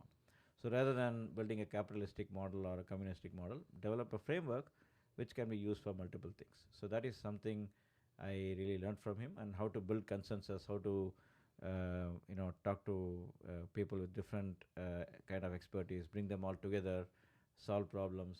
So this kind of being really deeply rigorous and at the same time being practically relevant is something that I always aspired for. But when I saw him, I worked with him, I was able to get that in my practice. And another person was my PhD supervisor in India. He's a PhD from MIT, and he's one of the most famous economists in India. His name is Kirit Parikh, and he was an advisor to many prime ministers of India and so on. So he is also like a similar person. He's very, very, very technical and deeply rigorous, but he would talk to prime minister in a simple language, and the prime minister can understand and implement. So these are the kind of practical role models I've seen, worked with closely. And from the writings, I like a lot of economists. Like I like Hayek, Frederick Hayek. His Austrian economics is very appealing to me. But I also like Galbraith. Okay. And he's like more on the left. So Okay. so I got quite inspired by both of them. And yeah, so these are and Milton Friedman is somebody I admire as well, and Paul Samuelson. And I also met some of the Nobel laureates like Robert Solow, his growth models, and John Nash, the game theory, the approach, that the mathematical approach to decision making. So yeah, a lot of these were inspirations. But I think these two I told you, whom I worked with, day to day, they were my practical inspirations. So if you were not a communist, what do you think your career would have been? I can actually foresee. My undergrad was in engineering, so I actually was in a textile manufacturing job in India. So before I started my PhD. Okay. So that would have been one path, and I was actually in India. There is something called National Cadet Corps, which is like a step before getting into army. So there I got at the highest level. So my next step would have been commissioned as an officer in the army, but I didn't go there. So that would have been one path. Like I would have been, both of would have been talking about army, U.S. Army, Indian Army. So that is another path. Yeah, like being an engineer, and then in the textile industry, I could have become a businessman. That was the idea. I was there. Okay. So I learned the business. So a lot of options. Yeah, a lot of options. Yeah, but in a way now I'm doing a combination. I'm also running my business, and I'm an economist, but I'm also running my business, and I've also been in the bureaucracy, part of the bureaucracy. I've been advising many governments. So all these things were things I had thought about. Like I want to be this, I want to be that. But the good thing is I have been able to do all of that simultaneously. Yeah. So I think if I didn't become an economist, I would have had a linear kind of career. Okay, I'm this. I'll just keep going there. But now I've been able to wear multiple hats. So on the news in America, we always hear India, Pakistan, every few months, those missiles going back and forth, there's fighter jets, stuff going on. Do y'all think it's like, okay, we might actually go to war with Pakistan, India, or just like is that part of everyday life for y'all now? It's like, okay, it's a skirmish again. It'll go down. This is part of everyday life for y'all. Yeah, it's part of everyday life. I think both India and Pakistan have strong armies, and I would say, being an Indian, I would say Indian Army is stronger. Yeah. But they are both strong and very world class armies. So they both know about each other. So I don't think that what India did then was very surgical, very focused, not like a widespread thing. And Pakistan also responded in a very, I would say, measured way. So I think both are, with all the limitations, both are mature kind of.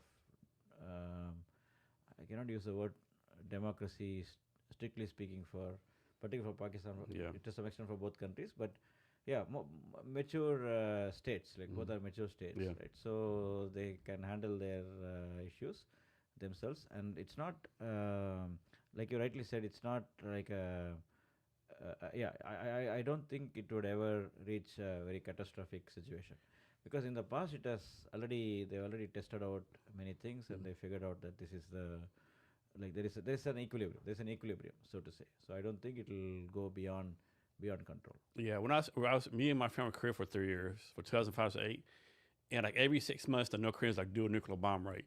And you would think the South Koreans like be kind of like freaked out. They're like, oh no, it's just whatever, it's part of their life, nothing's gonna happen, right? He's just doing whatever, right? Yeah, it's like that checkmate kind of thing, the China US thing we said, right? Yeah. So it's like a checkmate thing, no first use kind of thing. So I think I'm optimistic that nothing will happen. One thing I want to see in person, I think it happens in Kashmir, where there's this big ceremony each day where the Indian army and the Pakistan army, yeah. like they're Wagah high border. stepping. Yeah, man, I would love to see that in person, right? I've myself never seen that in Yeah, person. it just looks so interesting, cool. Like it's like they do it every day. Yeah. There could be a war, like fighting going or whatever. It's the same. They do the same ceremony, like Yeah. I've seen that in YouTube myself, like you. Yeah. I've never seen it. But the legs are like pow, pow, pow. Yeah. I had an opportunity to go there. I was very close to going there when I was a grad student, Mm. but for some reason I couldn't go. But yeah, that's true. But I would also like to add that from a people point of view, Indians and Pakistanis are very close in the sense that Weren't they like the same country? It didn't like Britain like kind of mess up the cutting up the like and they displaced a lot of people. Here's the line, and yeah. families are separated. Like Exactly. And what I'm saying is, even now they have that feeling of closeness. I mean, language is the same, particularly North India and Pakistan. So it's all the same. And when people, when here in Seattle or other places, when Indians and Pakistanis meet each other, they are quite friendly. Sometimes they become very close as well. Like as long as we don't bring up the sensitive topics, right? So but I think so. It's just the government to government thing. So some of the previous two Indian prime ministers, even the current prime minister, they tried hard to have like a peace, like long peace deal. On the Pakistani side also reciprocated. They were very close to doing that, but there is a little bit of that military domination in Pakistan. And in India, it is more like it doesn't look in the eyes of the voters, some of the voters, that you're going with the deal. So in both sides there is a political and military compulsions, because of which lasting deal don't happen. I always think, imagine in World War II how Germany and UK were, right? So and today they are so friendly. So India and Pakistan can do much better like that. And I know recently too, Pakistan and Afghanistan have trying to fight a little bit too. They were going back and forth, I think. Yeah, that is to me that was interesting because during the Afghanistan war, Pakistan, and the Taliban are kind of buddy and stuff. Yeah. I know that they're kind of like buddy. Yeah, of course, I'm not an expert in these aspects, but yeah, definitely, India is one of the countries which invested heavily in Afghanistan to rehabilitate and so on. Like when US invested more in infrastructure and the large investments. India invested more in some of the academic stuff, universities and those kind of things. So India has kind of like, even with Taliban also, Indian government is trying to stay with a positive relationship. So, but I think there is something going on between Afghanistan and Pakistan. Like it's like something similar to what India says about Pakistan. Pakistan says the same about Afghanistan, I think. So I don't know. I'm not an expert on that to say who is right, who is wrong. But yeah, definitely, it is. All these things are worrisome. I want peace everywhere. Right? So I don't want. It does like there's a lot of hot spots like Cambodia and Thailand going at it. Yeah, a couple of African countries. It's just I don't know. It's happening. Ukraine, obviously Ukraine and Russia, all that kind of stuff. Yeah. That's happening for a long time. But the thing is, it's still happening in different pockets. It's not like World War II or World War I. Thankfully, right? And that happens. Thankfully, yeah. So you talked about the summit earlier, but can you expand more on like how you see AI affecting labor markets across the world? So across the world, AI is definitely going to have a dent in the labor market. Right? Nobody can say that AI will just create new jobs. definitely it will create new jobs, but then the new jobs that it's going to create, and as I told you earlier, this ABC, right? So the skilled people are going, the AI skilled people are going to definitely, people who are part of AI development are definitely, they are the most, they're going to be paid a lot and they're going to do really well. People who are non-AI, like people like you and me who are not AI developers but are leveraging AI, we're also going to do well. If we decide not to do that, we are going to suffer. And then the blue collar, unskilled laborers, if they are smart and they don't have to be skilled, but if they are smart and they find in their own way, if they can find some niche, they can survive, and others are going to be affected. So the governments definitely have to think about the first three categories. We can forget the last category. We can focus on to and there I think what we left at kind of incomplete in our previous discussion was that okay, you have to do the think about this universal basic income thing, but how do you make sure that the UBI is not disincentivizing them from work? So I think that is the biggest challenge now. So how do we make sure, like, how do we draw a line between what is, like, how do we make sure that the basic human needs are taken care of, and if you want anything beyond that, you have to work hard, or is it that we should, even for the basic human needs, we should let them work hard? So this is a high level question that is really people have to think about. At least I think maybe one benchmark could be that rather than making sure everyone eats, we have to think about a nutritional benchmark. If somebody is, um, you know, uh, not getting enough calories, we should make sure they get, and we should just do the delta, not the entire thing. So they still try to make some money, and then we should just make the gap. And with all this AI and technology, we can actually track these things. We can really want. And China has done a lot of work on that. Chinese have done a lot of tracking, which we cannot do here because of privacy and other aspects. Again, China, you can actually say that, you can actually criticize that they're poking into the people's lives too much, but basically that is a way to incentivize people to do the right things. But then, who decides what is what is the right thing? So it becomes very philosophical ultimately. Yeah. So let's talk about the climate real fast. So hopefully everyone wants clean water, clean air, clean food, right? But I think a lot of times people will say that climate policy like collides with economic growth, right? Is that, can you have a good climate policy and economic growth, or those kind of things got to kind of bounce against each other? Yeah, actually, that is one of the areas of work we have been indulged in many organizations like the World Bank, with Asian Development Bank, and many governments and so on. And we are looking at both the aspects you mentioned. One is the tension. So if you take the developed countries, they have there is a concept in economics called Kuznets curve, right? I don't know if you've heard of it. So you for the viewers, right? If you in the initial stages of growth, there will be increase in pollution, increase in environmental damage because you are just growing. And after you reach a certain stage, you become more mature, the technologies become more advanced, and people also become more thoughtful about what they do, that the pollution and the emissions would fall. So a lot of the developed countries are at this stage. So we are already, in fact, if you take countries like the Scandinavian countries, some of them are specialized in renewable energy technologies, right? So they actually benefit from climate change action. If you do climate change action, they benefit. Even the US has both. US is such a diverse country. We have fossil fuels. We also have large renewable. We have large solar companies and so on. So they can definitely benefit, right? So the other thing is true. Like if you say that if you are like a climate change purist, right? Like I forgot Greta Thunberg kind of person. If you are like that kind of person, so you are basically going to say that I'm not going to fly, I'm not going to do this. I don't. So then what happens is that what we use this word transition, right? We want to move to clean energy over time, right? So what does that mean? That means that it's not an absolute move. It's going to be a comparative move. Today you are so much dependent on coal. So within coal there are many categories, bituminous and lignite and so on. So lignite is dirty, bituminous is cleaner. So move from lignite to Bituminous itself can reduce a lot of emissions. Then coal to oil can reduce emissions.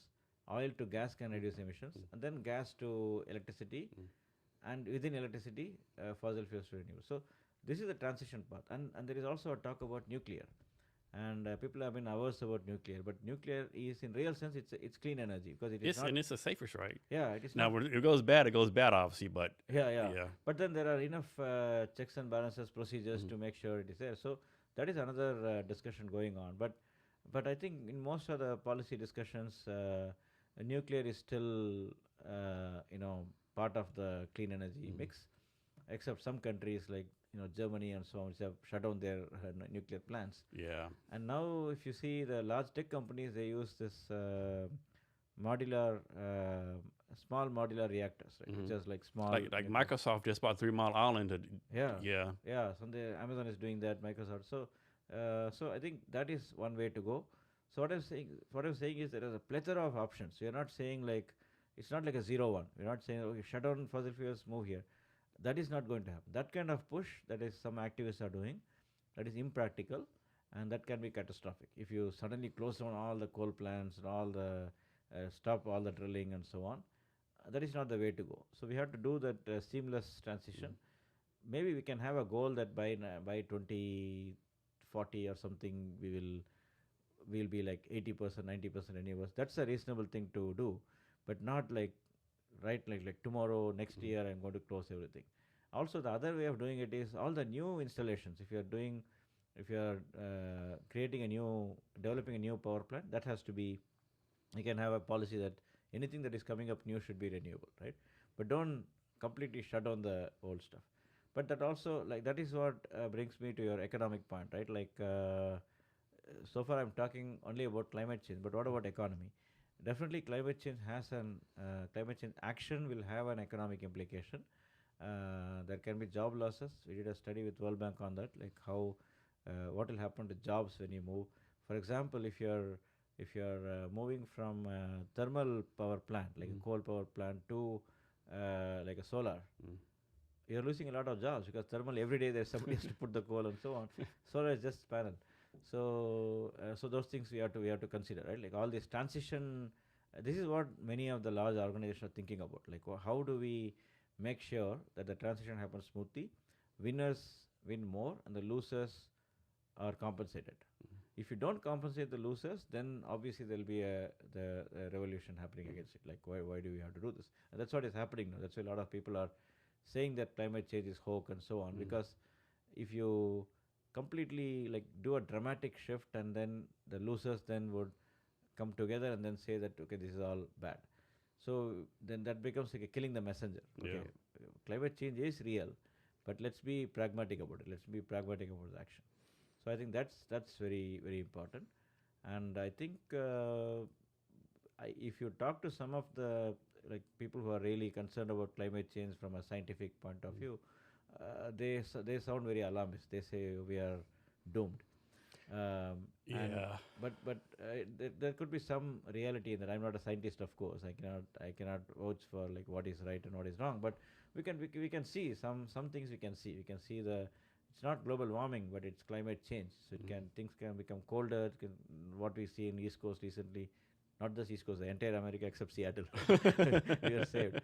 So these kind of things definitely say that they indicate that something is wrong. Yeah, my thing is like, is climate change real? It probably is, right? I'm not a science, but like, do I want to go back 100 years with no hot water? Yeah. Do I don't want to like walk everywhere? Yeah. Like no refrigeration? Like I don't know. I don't know about that. I think that's why people talk about this clean energy transition, where we don't have to like. We also talk about this net zero emissions. So net zero is the concept is that you don't actually reduce all your emissions to zero, but you keep emitting, but then you keep compensating it. You keep planting more trees. Yeah. You plant more trees, plant more forests, and then that is kind of so that is the way we are thinking now. And some of the activists may say it is all greenwashing because you are actually continuing to emit. You're continuing to do the emissions. So you're just doing like a band-aid kind of thing, right? So yeah. But then I think, in my opinion, some action is better than no action, right? Yeah. So let's keep, because if you keep fighting at that, then there'll be no action. Then if you say that I want the perfect clean transition, or not transition, like transformation, Yeah. then nothing will happen. So I No. think we have to, all of us have to. I mean, it goes back to our middle ground thing. Like, like we talked about capitalism and communism. Same thing holds good for climate change activism and you know the fossil fuel bias. Yeah. Yeah. So what's a country in the world or maybe a region in the world like it's like kind of underestimated right now, maybe even underdeveloped, but you think it's like poised like really like becoming like not an economic power, but like be more economic ready. If So that I makes any think, sense. I can give two examples, but I can think of many countries. So one example I would be Saudi Arabia. I do a lot of work in Saudi Arabia, so I may be a little biased. I'm advising them, so there's some disclaimer, but still, the kind of ambition they have is huge. And you see, just look at their Vision 2030 document.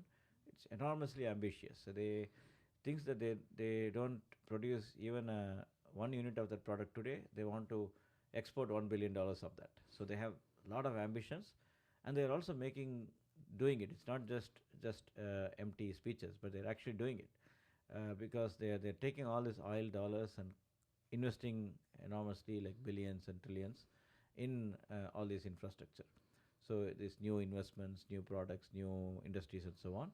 So and it's a large economy. Many people underestimate the size of the Saudi economy, and also many people underestimate the diversity in terms of the human resources, and particularly after the women empowerment, when women started coming to the job market, they do have a lot of human resources, like high quality, and they already, even before all this talk started, they already had a diversity in terms of the economy. Like they had other industries too.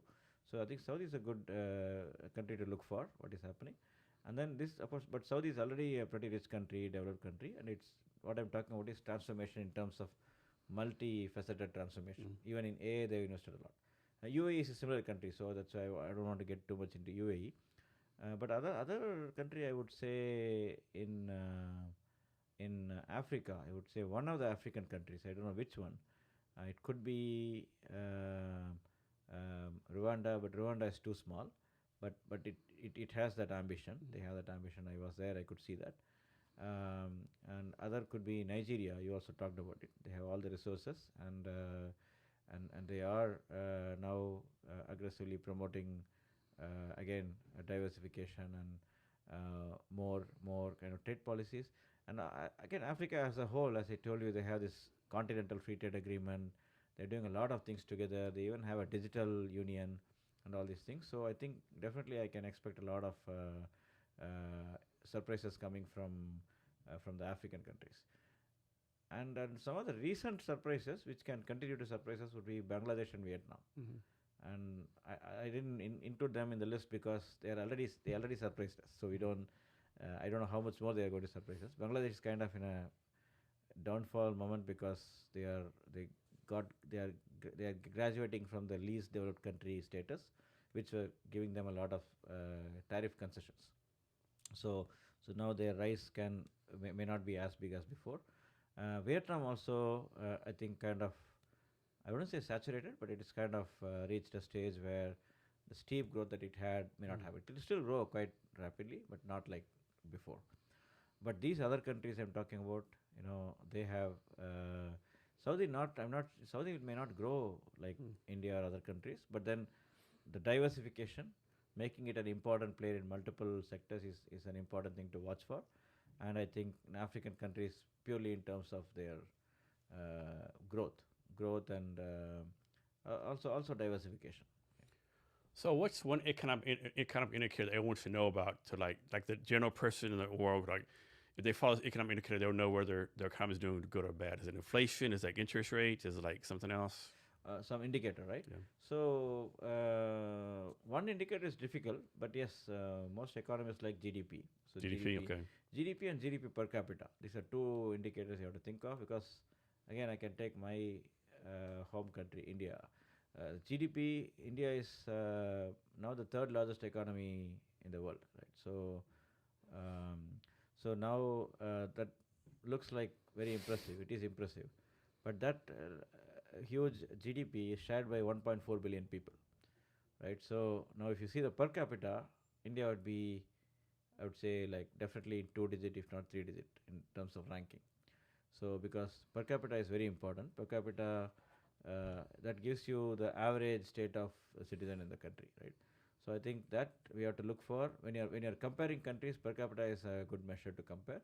But when you're looking at your own, the country's own growth, the GDP growth is the best measure. Inflation definitely is something to watch out for because uh,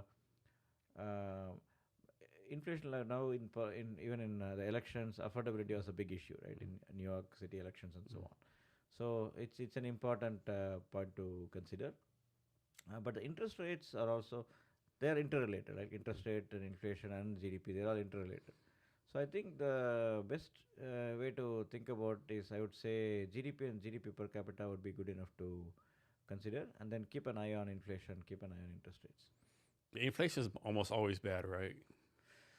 Yes, yeah, there are situations where deflation is also bad. Like Yeah. if prices go down too much. So that's why Fed has a like Fed thinks about some inflation targeting, and many countries central banks they think about an inflation targeting because we don't want inflation to be too low, because if inflation is too low then the prices are coming down, then the producers can also suffer because they cannot, their profits will keep coming down, right? So the inflation, I think the rule of thumb, or like a general inflation rate that people, many central bank governors think that is desirable, or like should not go below, is probably 1 or 2%. Yeah. 1 or 2% is like the rule of thumb. So in the United States, what do you think is the most important economic position? Is it like the Fed chairman, the Secretary of Treasury, the Council of Economic Foreign Affairs? Like, what do you think is the most, this position has most impact on the U.S. economy? I think Treasury, yeah, the Department of Treasury is most important because they make a lot of decisions related to like some of the things we discussed earlier about debt and allocation of expenditure, tax changes, tariff changes, and so on. So definitely Treasury is important. Um, Department of State is important because that makes sure how US engages with other countries from an economic point of view and political point of view. And Council of Economic Advisors is not that important. It's important, but it's not as important as other two because it's more, their work is more advisory, not actual decision making. Of course, White House makes decisions, right? Of course, that's there. But then the executive arm of the government, which is Treasury and State, Department of State, and these kind of institutions are way more important. Then how about like the World Bank, International Money? I think International Money Fund. Like, how much impact does that really have on anything? So when they were established in Bretton Woods in the 1940s, the World Bank and International Monetary Fund, the idea was to ensure stability in the world, right? Economic stability in the world, reduce poverty, and so on, which still happens to be their goals. But purely from a nationalistic, like US point of view, what World Bank has done over time is to help other countries, come out of poverty, but then in that process, make US as a partner. Like the US companies would go there when they have a large infrastructure project. US companies would go there and they'll be able to develop some relationships there, business relationships there. Right? So these kind of things were happening, and then also push these countries to, like the way we are today, we are talking about tariffs, right? Like tariffs, and then bring them to our terms. So World Bank and IMF to some extent were able to bring the countries to our terms in the sense that make them more business friendly, make them more import friendly, like reduce their tariffs and so on, which genuinely may also be good for those countries, but it's good for us also, good for Americans. We get a good market to sell, like they reduce the tariffs, we can sell that, right? So pretty much the kind of things we are doing today with these trade deals after increasing tariffs, we were able to do that in a very succinct way, in a very indirect way or implicit way, with these kind of international organizations. Right, the US was able to do that. So I think that, but that has a limit. It cannot happen forever. So now that has come down because particularly because other large economies have come up. Now there is competition for these banks. Now there is an Asia Infrastructure Investment Bank, BRICS Development Bank, New Development Bank. All these are started by China, India, Brazil, the BRICS countries and others. They are competing with these now. So now they have to be. So I've been part of this thing called Advocates for Reforms in International Finance. So why this World Bank and IMF should reconsider their strategies because of this new competition, and also previously they were only talking about poverty and some economic policies, but now they're largely talking about climate change, financing climate change activities, and so on. So now what I'm saying is the agenda has become very cluttered. Previously agenda was very simple, but now the agenda is cluttered. There is competition, so they're not as kind of purely from an American nationalist point of view. Probably they are not as important as they were before, but still from a visibility point of view, from a global image point of view, we should continue to support them and for the continuity's sake, and we can continue to leverage them to some extent, but not as much as before. And that is why there is some frustration in our administration that why do we need all these international institutions? Because they are not of much help to us. We can directly deal with the countries. We can have deals with them. We don't need these institutions. That has been the frustration. But I think the global institutions are always important to have, like the World Trade Organization. We have to have certain, like the terms and conditions should be agreed upon by everyone, and that has to stay. So we don't want to keep deviating from that, right? So for that stability purposes, we need these institutions. All the multilateral institutions are useful for that, because World Bank does that for development, IMF does that for finance, and the central banks, and World Trade Organization does that for trade. So you need some of these global organizations which can ensure stability in the global, and we are the largest economy in the world. It is in our interest that the world is stable, so we have to continue contributing to these institutions. So I think there's like a worldwide depression in the 1880s, 1870s, of course, one in 1921 and 29. And it's like we have a recession every 20, 30 years. There was like a financial collapse in 2008. We haven't had, I could be wrong, we haven't had a depression since 1929. Like, who do you think gets credit for that? Definitely Federal Reserve. Federal Reserve is like from a US point of view, Federal Reserve for sure. And you may know many countries have pegged their currencies to the US dollar, like Middle Eastern countries and so on. So the stability in all these countries is because of the Federal Reserve, and IMF has played an important role in avoiding this kind of crisis in many other countries. In the 1997 Asian crisis, and the 2008 crisis we had here. So all these things definitely the national governments and Federal Reserve and the central banks of those countries and IMF, they played an important role. Yeah, like obviously the depression, 1929 was bad, but it seemed like at least we learned our lessons from that, right? Yeah.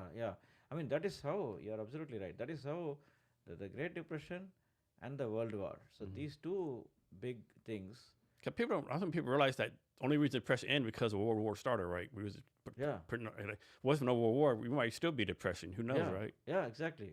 So those two were game changers. Like those two are absolutely, they are interrelated, and that's how all these institutions got established. In fact, John Maynard Keynes, he's one of my favorite economists too.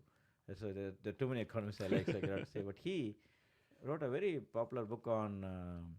Forgot the exact, it's a very long name, but it's actually about how economics becomes very important post wars, and that is when the country building, the economic reconstruction building. One of the names of the World Bank is International Bank for Reconstruction and Development, IBRD. It's all about reconstructing, and that is where you actually build the whole the economy in a way. Like you are talking about like debt, right? Like go to zero and then start. So this is like the war is like the physical equivalent of that. You start from scratch. So then you get a lot of opportunities. People come and so I think Of course, it's a lot of destruction. We don't want another war. Mm. But in that, like you rightly said, we learned our lessons and we developed institutions which can take care of all the problems Mm. that happened then. And you're absolutely right. We have been pretty fortunate after that, and it is fortunate by design. We are able to develop effective institutions globally to do that. Despite all the limit, I'm not saying that these are all perfect. There are so many limitations, house of cards, but still it has worked for so many years, so many decades. Yeah, obviously every generation has its challenges, but can you imagine being born in 1900? You born in 1900, World War One, the Spanish flu, Yeah, yeah, Great Depression, yeah. World War Two, Korean War. It's like, yeah, I mean, I guess the 20s was known as a party time, but besides that, man, you're like, Yeah. man, you had a tough life, I think. Yeah, absolutely. Like my daughter says, when I keep talking about like our tough times when you are children in poverty and so on. She'll tell me that as a child I have seen COVID. What Yeah, more do you want to see? yeah, So every generation will say that, but you're absolutely right. That is a very busy generation. Like busy, like losing family members, losing people, and having no money. So it's a really tough time. yeah. Millennials, they went through a Afghan war, Iraq war, Yeah. for 2008, COVID. I think every generation has its challenges they have to Yes, go yes, through. exactly, exactly. But then, like you rightly said, that generation saw so many things, one after the other, right? So yeah, absolutely. That's a very difficult times of the global I was like, when people get played, it's not a competition, right? Yeah, Like we all had tough times growing up. It's not a competition. yeah. It's not a yeah, exactly. Like I know I the only sport I really like and follow is cricket. Hmm. Unfortunately, I'm not into other things. But in cricket, recently somebody was asking me. There was a very famous cricketer named Don Bradman. He's an Hmm. Australian. His record is even today unbroken. Like his average is like 99 runs per match. And somebody was asking me like, is it because those days the bowlers were not so good? I said, yeah, that's a good question. Maybe they didn't have certain types of bowling Hmm. then, and but then it's like a level playing field, right? Yeah. Others, everyone had the same advantage, but he did that. But then if you bring one bowler from today, ask him to bowl him, Mm. he may not have done that, right? So it's difficult to compare somebody from one generation and put him in another generation because every generation is different. Every generation has its own challenges, its own list of pros and Here's a cons. good one for you. How much do you know about baseball?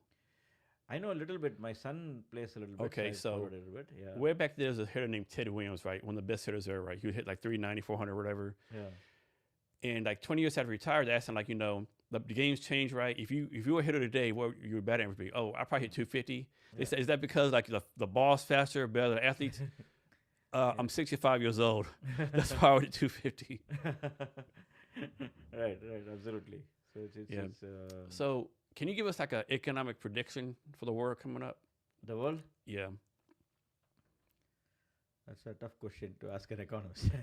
But yeah, I think generally speaking, the you know the, at the moment a lot of economic growth in the world is happening because of the various transformations that are happening. One is AI for sure, AI investments. Many countries you see AI investments are fueling the economy, and our country for sure, the US for sure, and that has a lot of spillover effects and linkages between different other countries.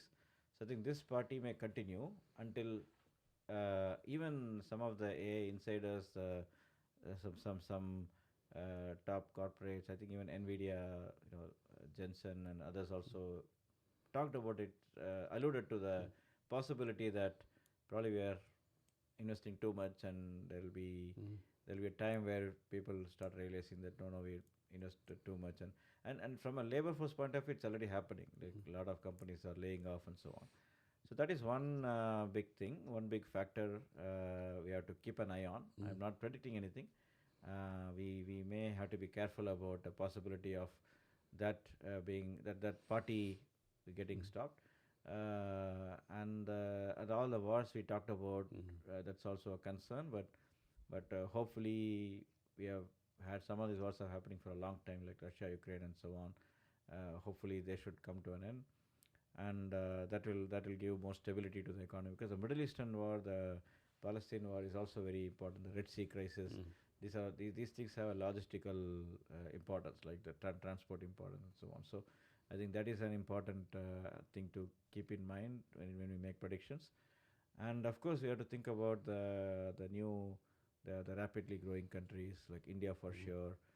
China is slowing down, but it's still growing well, and some of the African countries. So it's going to be very heterogeneous. Like it's not going to be one story for the entire world. But broadly speaking, I think the AI story is like the technology story is like common across the world. The green transition story is another one. So that is also going to have a positive and negative impact on different countries. If you are a completely fossil fuel dependent country, you'll be losing, and if you are a mixed economy like green and fossil fuels, you may benefit. And purely green countries like some of the Scandinavian countries, they can benefit. So yeah, it's going to be a plethora of things happening at sectoral and countries level. But broadly speaking, we are in an era of transformation, right? So we have to wait and watch how all these things, interactions between the different factors, are going to shape the world together. So but broadly speaking, I'm positive. Yeah. So you say, generally speaking, the world, we're in a pretty good economic place right now. The world, we're economically, we're like in a pretty good place right now. Yeah. I think broadly speaking, I mean, very surprisingly so, because during COVID, we are thinking that we are doomed. Yeah. And we came out of it, and we keep talking about recession, but we are still okay. We're not doing badly. I mean, during COVID, we thought the next 10 years we'll be growing, like we're contracting with 2%, 3%, right? But we are way better. So maybe our expectations have come down so much, so that any growth is positive. So I think we are not in a very bad place purely from an economic standpoint. There are many challenges, there are many risks, as always. But I think broadly speaking, on balance, I think we are in a good place. So you talk about your company some, but can you go more detail, like why you started the company, what you focus on now, what you want to do with the company in the future? Great question. Actually, I'm even now, I don't consider myself very like an entrepreneurial person, but I've been able to establish it because of help and collaboration from many people. But when I started, like a funny thing is that I was in Purdue University until 2015, and I moved here to Seattle for a family move for my wife's job in Amazon. And when I moved, I was actually looking for, the only thing I had done until that point was academic job as a full-time position. So I was looking for an academic position here, and it was very difficult to get it. And then I thought, okay, let me start something. And I had started working with a lot of people, a lot of different organizations, as World Bank and UN, United Nations, and so on. So I started talking to them and asking them, would you be willing to work with me as an individual or as a company, or would you just prefer me to be a professor somewhere and then have me as a part-time advisor? Whatever we just want to work with you. Whatever way you want to work, it's okay. That gave me a lot of confidence. Okay, there are some people who want to work with me. So then I took a sabbatical from Purdue and then started the company with another colleague. He was based out of Canada. So then I started, and then simultaneously the idea, the name, I need to tell the story about the name. So the name was, the first registration we did was in Canada, in Sussex. Surrey in British Columbia, like pretty close to here.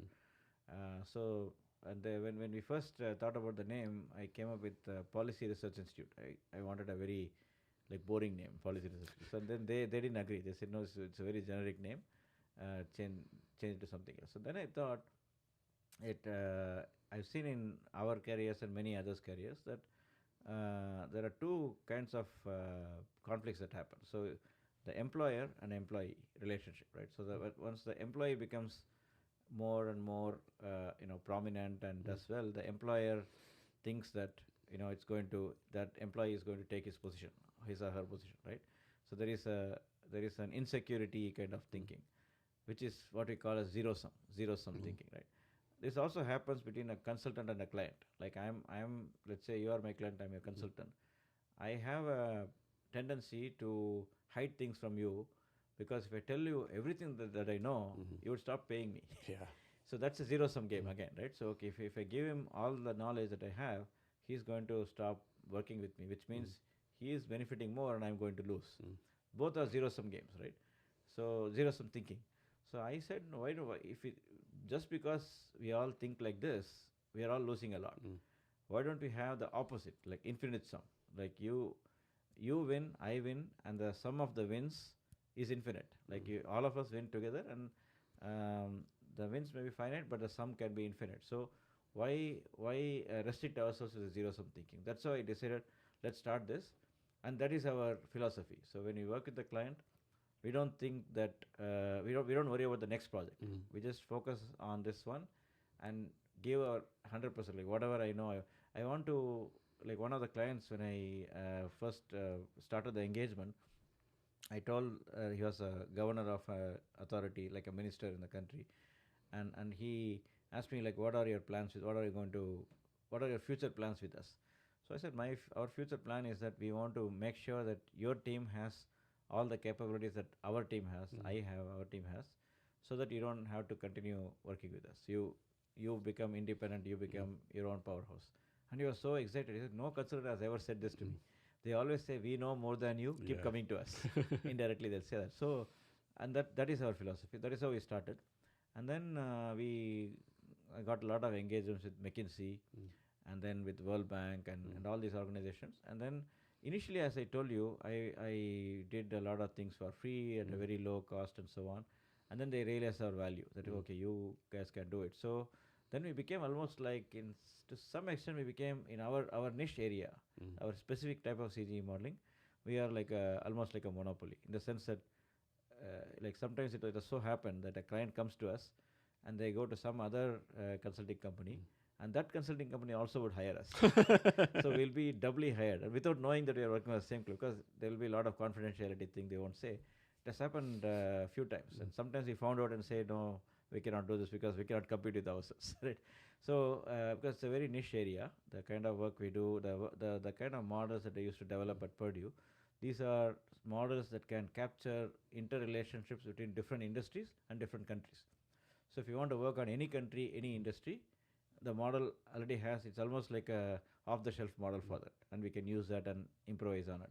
So that's why I was able to do a wide range of things as a company and as an individual, and that's why we publish so much.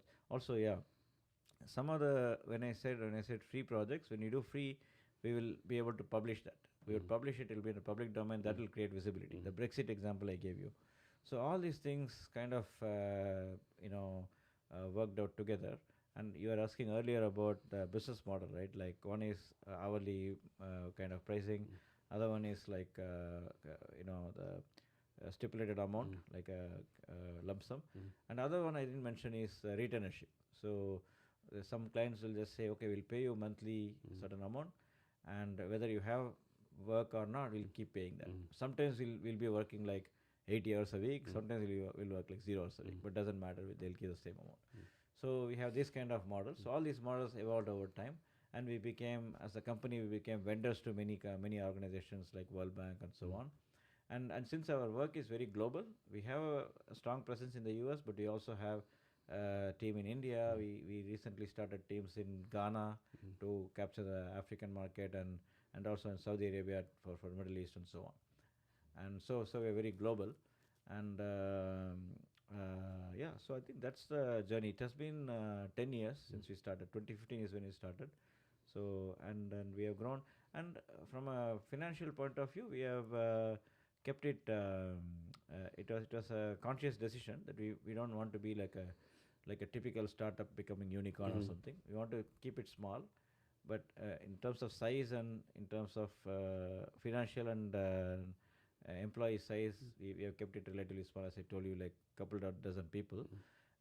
But in terms of impact, we want it to be big, like because all the work we have done, they have impacted millions of people, because whatever we do, the decisions are taken up by the ministers and the top leadership in the countries, and that has led to a lot of positive transformation.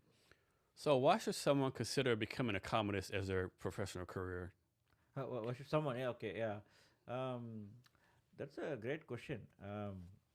Maybe I can tell a little bit about my journey, right, from engineering. Why did I move to economics? And that can answer the question, right? When I was doing my engineering in India, my undergrad in engineering, I started feeling that in my area, that was particularly on textile technology and engineering, when I used to read the trade journals, the magazines and so on, they would always say that India's technologies are obsolete, they are not so good and so on. But I, being an engineer, I could go and see on the ground. India was the leader in engineering, textile engineering. The largest company in the world was actually in India. Even now it is in India. So, and they are doing a lot of different innovations, new technologies and so on. But still, it was not doing well. So then I realized that it's not purely about technology. It's actually about some policies that are implemented by the government.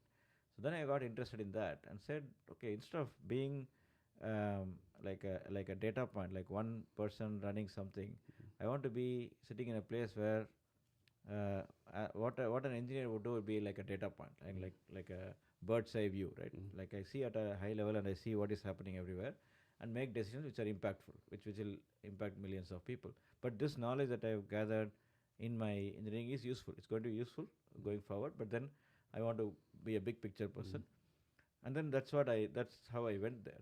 But also the other aspect, this is one thing. This is like interest in policy. People who are interested in policy, who want to make impact at scale. They want to make impact at scale from governments. They should definitely consider economics. And if even others can consider economics, and people who are interested in policy can also do other things, right? Like maybe you can do political science, you can do other things. But then economics is for people who have an analytical bent of mind. They like numbers, like me. I like numbers. I like analytical bent of mind. I had, with engineering background, most people have that. Science background too, and also practical relevance. So in my early part of my career, I was thinking that I really like numbers. I like coding. I'm almost like a half data scientist, like IT kind of guy. But at the same time, I want to do things that are practically meaningful. I mean, these are also practically meaningful, but I wanted that relevance. So that is again possible in economics. And also in economics, if you want to be a generalist, if you want to, like you, during our conversation, you might have realized that I worked in many different areas, right? So sometimes for a non-economist, they may wonder, like, what are you? Like you say you can do trade, you can do technology, AI, you can do clean energy, you can do this. Like how many things can you do? And that's because of the economics as a whole. It's not because of me. Economists are big picture thinkers. So you can do this today, something else tomorrow. And this is one set of people. And the other set of people who can consider economics is people who want to do, help influence decisions by companies based on the kind of huge data set that is coming up today, like with all the live transactions and so on. If you go to companies like Amazon, Microsoft, LinkedIn, and so on, there's so many data points coming there, and you can make decisions. So there is a lot of opportunities for that. Like if you're thinking from a future point of view, from a job point of view, there are going to be a lot of jobs for that. This is part of the AI. Like you can actually think of economics as part of that AI bandwagon, right? So it's going to be there, and also you can say that.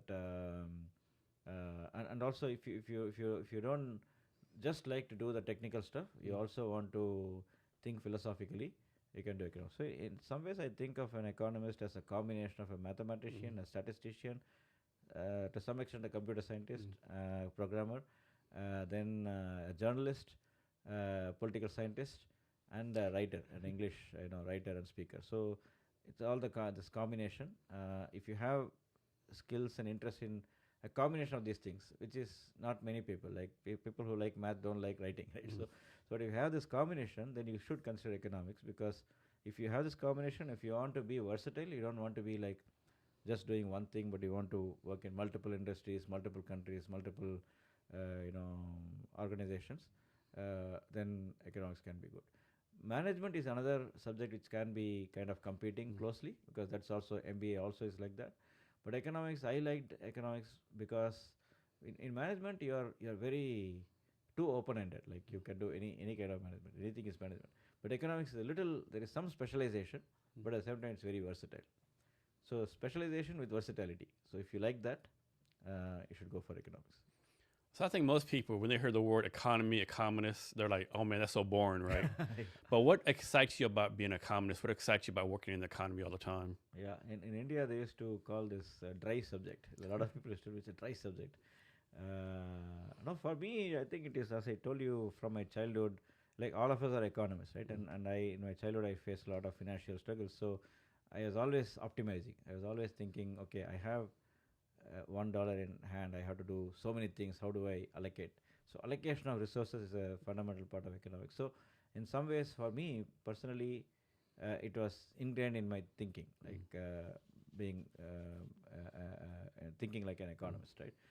And then whatever I told you just now, like you can say that I'm a person with a limited span of attention. I cannot do just one thing for a very long time.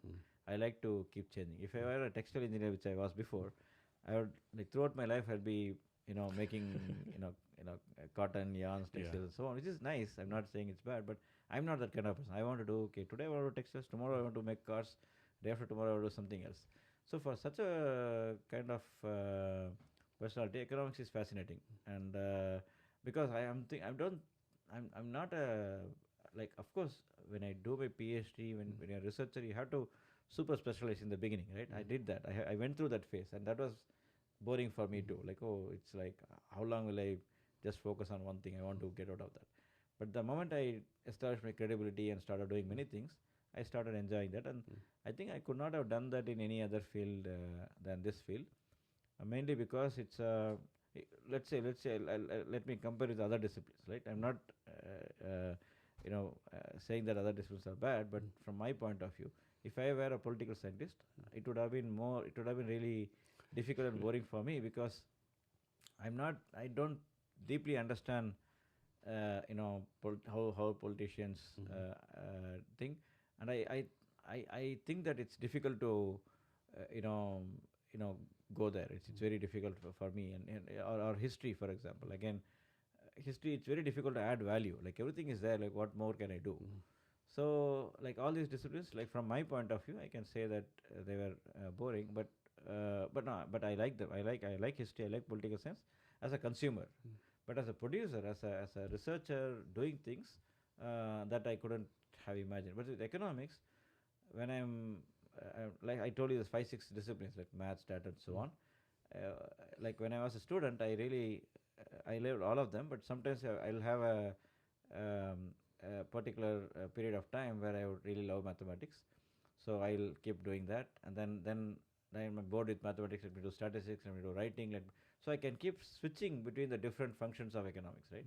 So, which I think, again, it's very difficult to see in other disciplines. So I actually felt it fascinating because it's highly impactful, highly versatile, and a lot of variety, basically. So that's why I didn't feel like it's dry.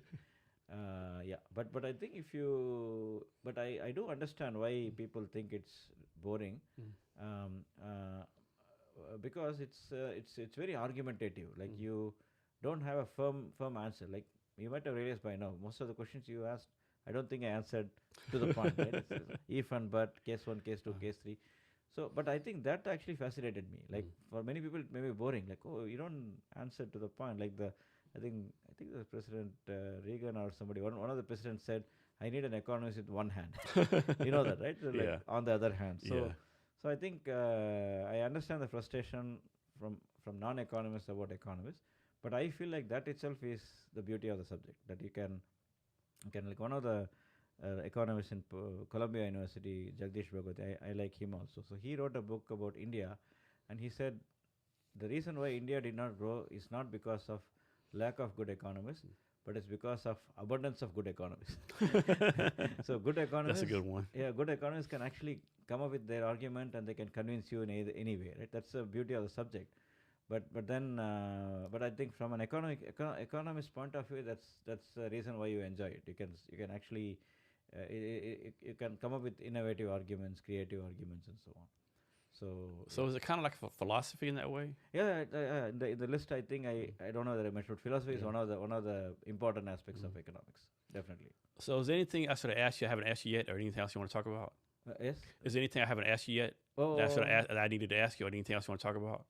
I think we covered a lot of ground, actually.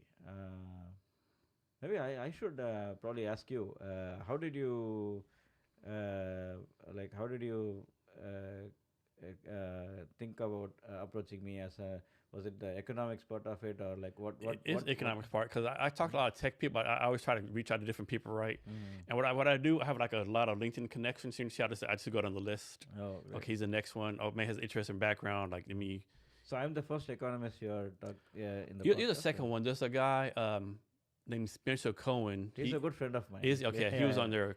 yeah.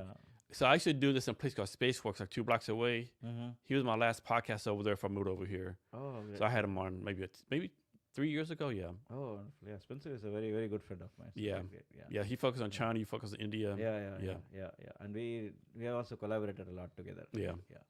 So great. No, I think you covered a lot of ground. I think, and I admire your background, your service to the country, and thank all you. the wonderful things you have done. And Thanks. so thank you for all the things you have done then, and also thank you for having me here. My pleasure. My pleasure. I really appreciate. And I've never done wonderful podcast with this kind of setting and at a relaxed pace. Like usually it is like 30 minutes, 1 hour. But Yeah, my thing, you don't learn about the person in 30 minutes, right? Yeah. So how can people reach out to you? Yeah, they can reach out to me. I must tell you, I saw you also have a lot of LinkedIn followers. I have the same. It has become a problem now because 30,000 is the maximum connections. I reached that. So you can always follow me. And you can reach out to me by email. It's my first name, Badri at infisum.com. Infisum is the company, you can see the logo. So Badri at infisum.com. And that's the best way. I always check emails, and LinkedIn, you can follow me and you can message me. Message, I'll definitely respond. So yeah, these are the different ways to reach me. I'm generally I'm very responsive, unless I travel, which I do a lot. So before you get out, can you give us any advice on or wisdom or anything you want to talk about? On advice to the younger professionals, or anything you want to do? Yeah, okay.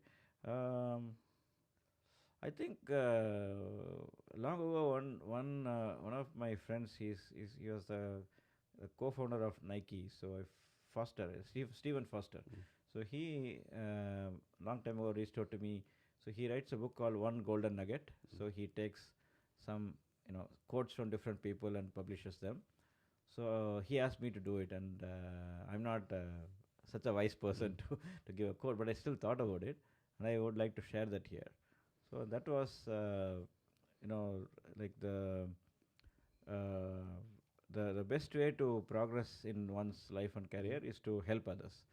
And that's not like, I'm not saying this as a philanthropy or like charity or something, but this help is like I was giving you the example of like doing things for free first and so on. So it's basically like make a difference in others' lives would automatically add to your growth, because first they are going to be, if that person is like your subordinate, somebody who is like in a worse position than you, you're helping them, they're going to grow, and then they're going to help you or be grateful to you. That positive vibration itself is good. Forget about them helping you tomorrow, but that positive, the blessing or the positive feeling itself is good. And secondly, if it's somebody superior to you, they're going to reward you. Okay, you help me. I'll keep it in mind. I'll think about you in the future. So it never goes waste. If it is a potential enemy, or potentially I don't have any enemy. I don't call anybody as enemy. But if it is a potential like a harmful person who can harm you or something, then it's at worst it's a lesson learned. At best, you kind of avoid that person harming you, because you are going to instill some positivity in that person, right? So basically what I say is, if you want to track how much you are progressing in life, what you have to track is how many people have you helped. So that is a way of like quantifying, like how much have you progressed, how many people have you helped. If you really want to quantify, see how much you have progressed. So I think that I think is a very general thing.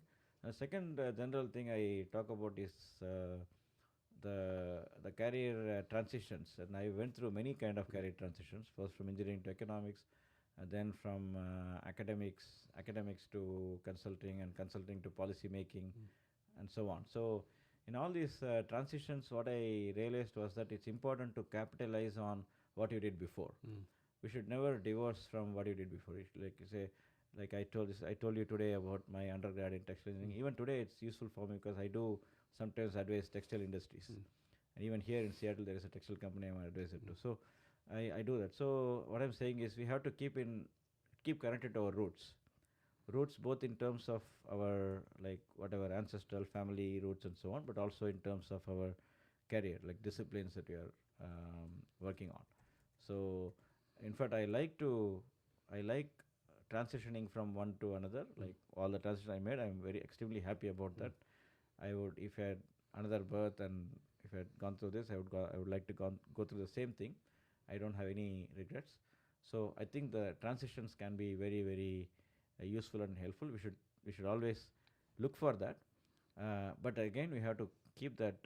It should be a transition. It should not be like a complete moving into a new thing. We have to keep connected with the previous thing. So one after the other after the other, and so on.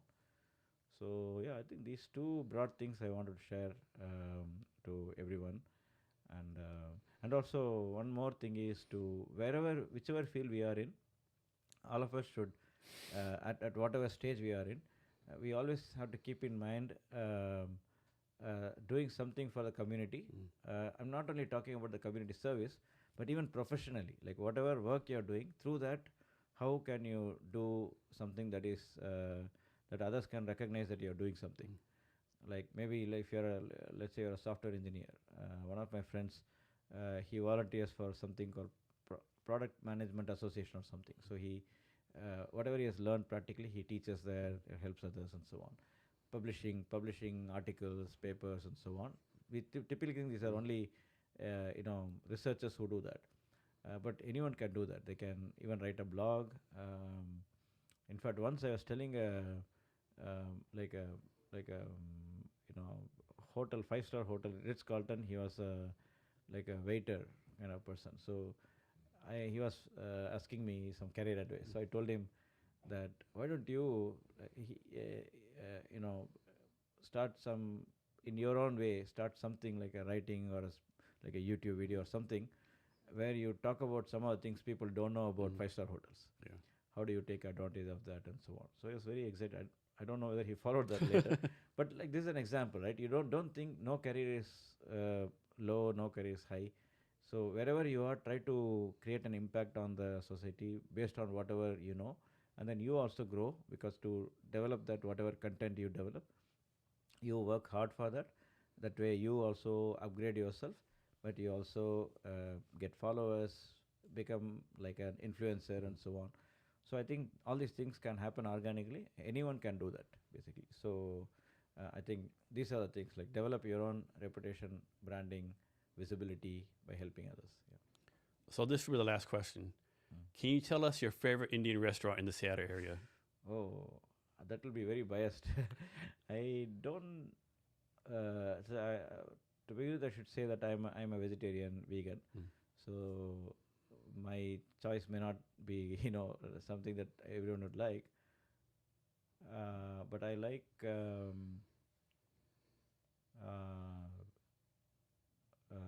maybe I can think of couple of restaurants at least. Just thinking which one to choose. I'm still thinking. Jury is still on.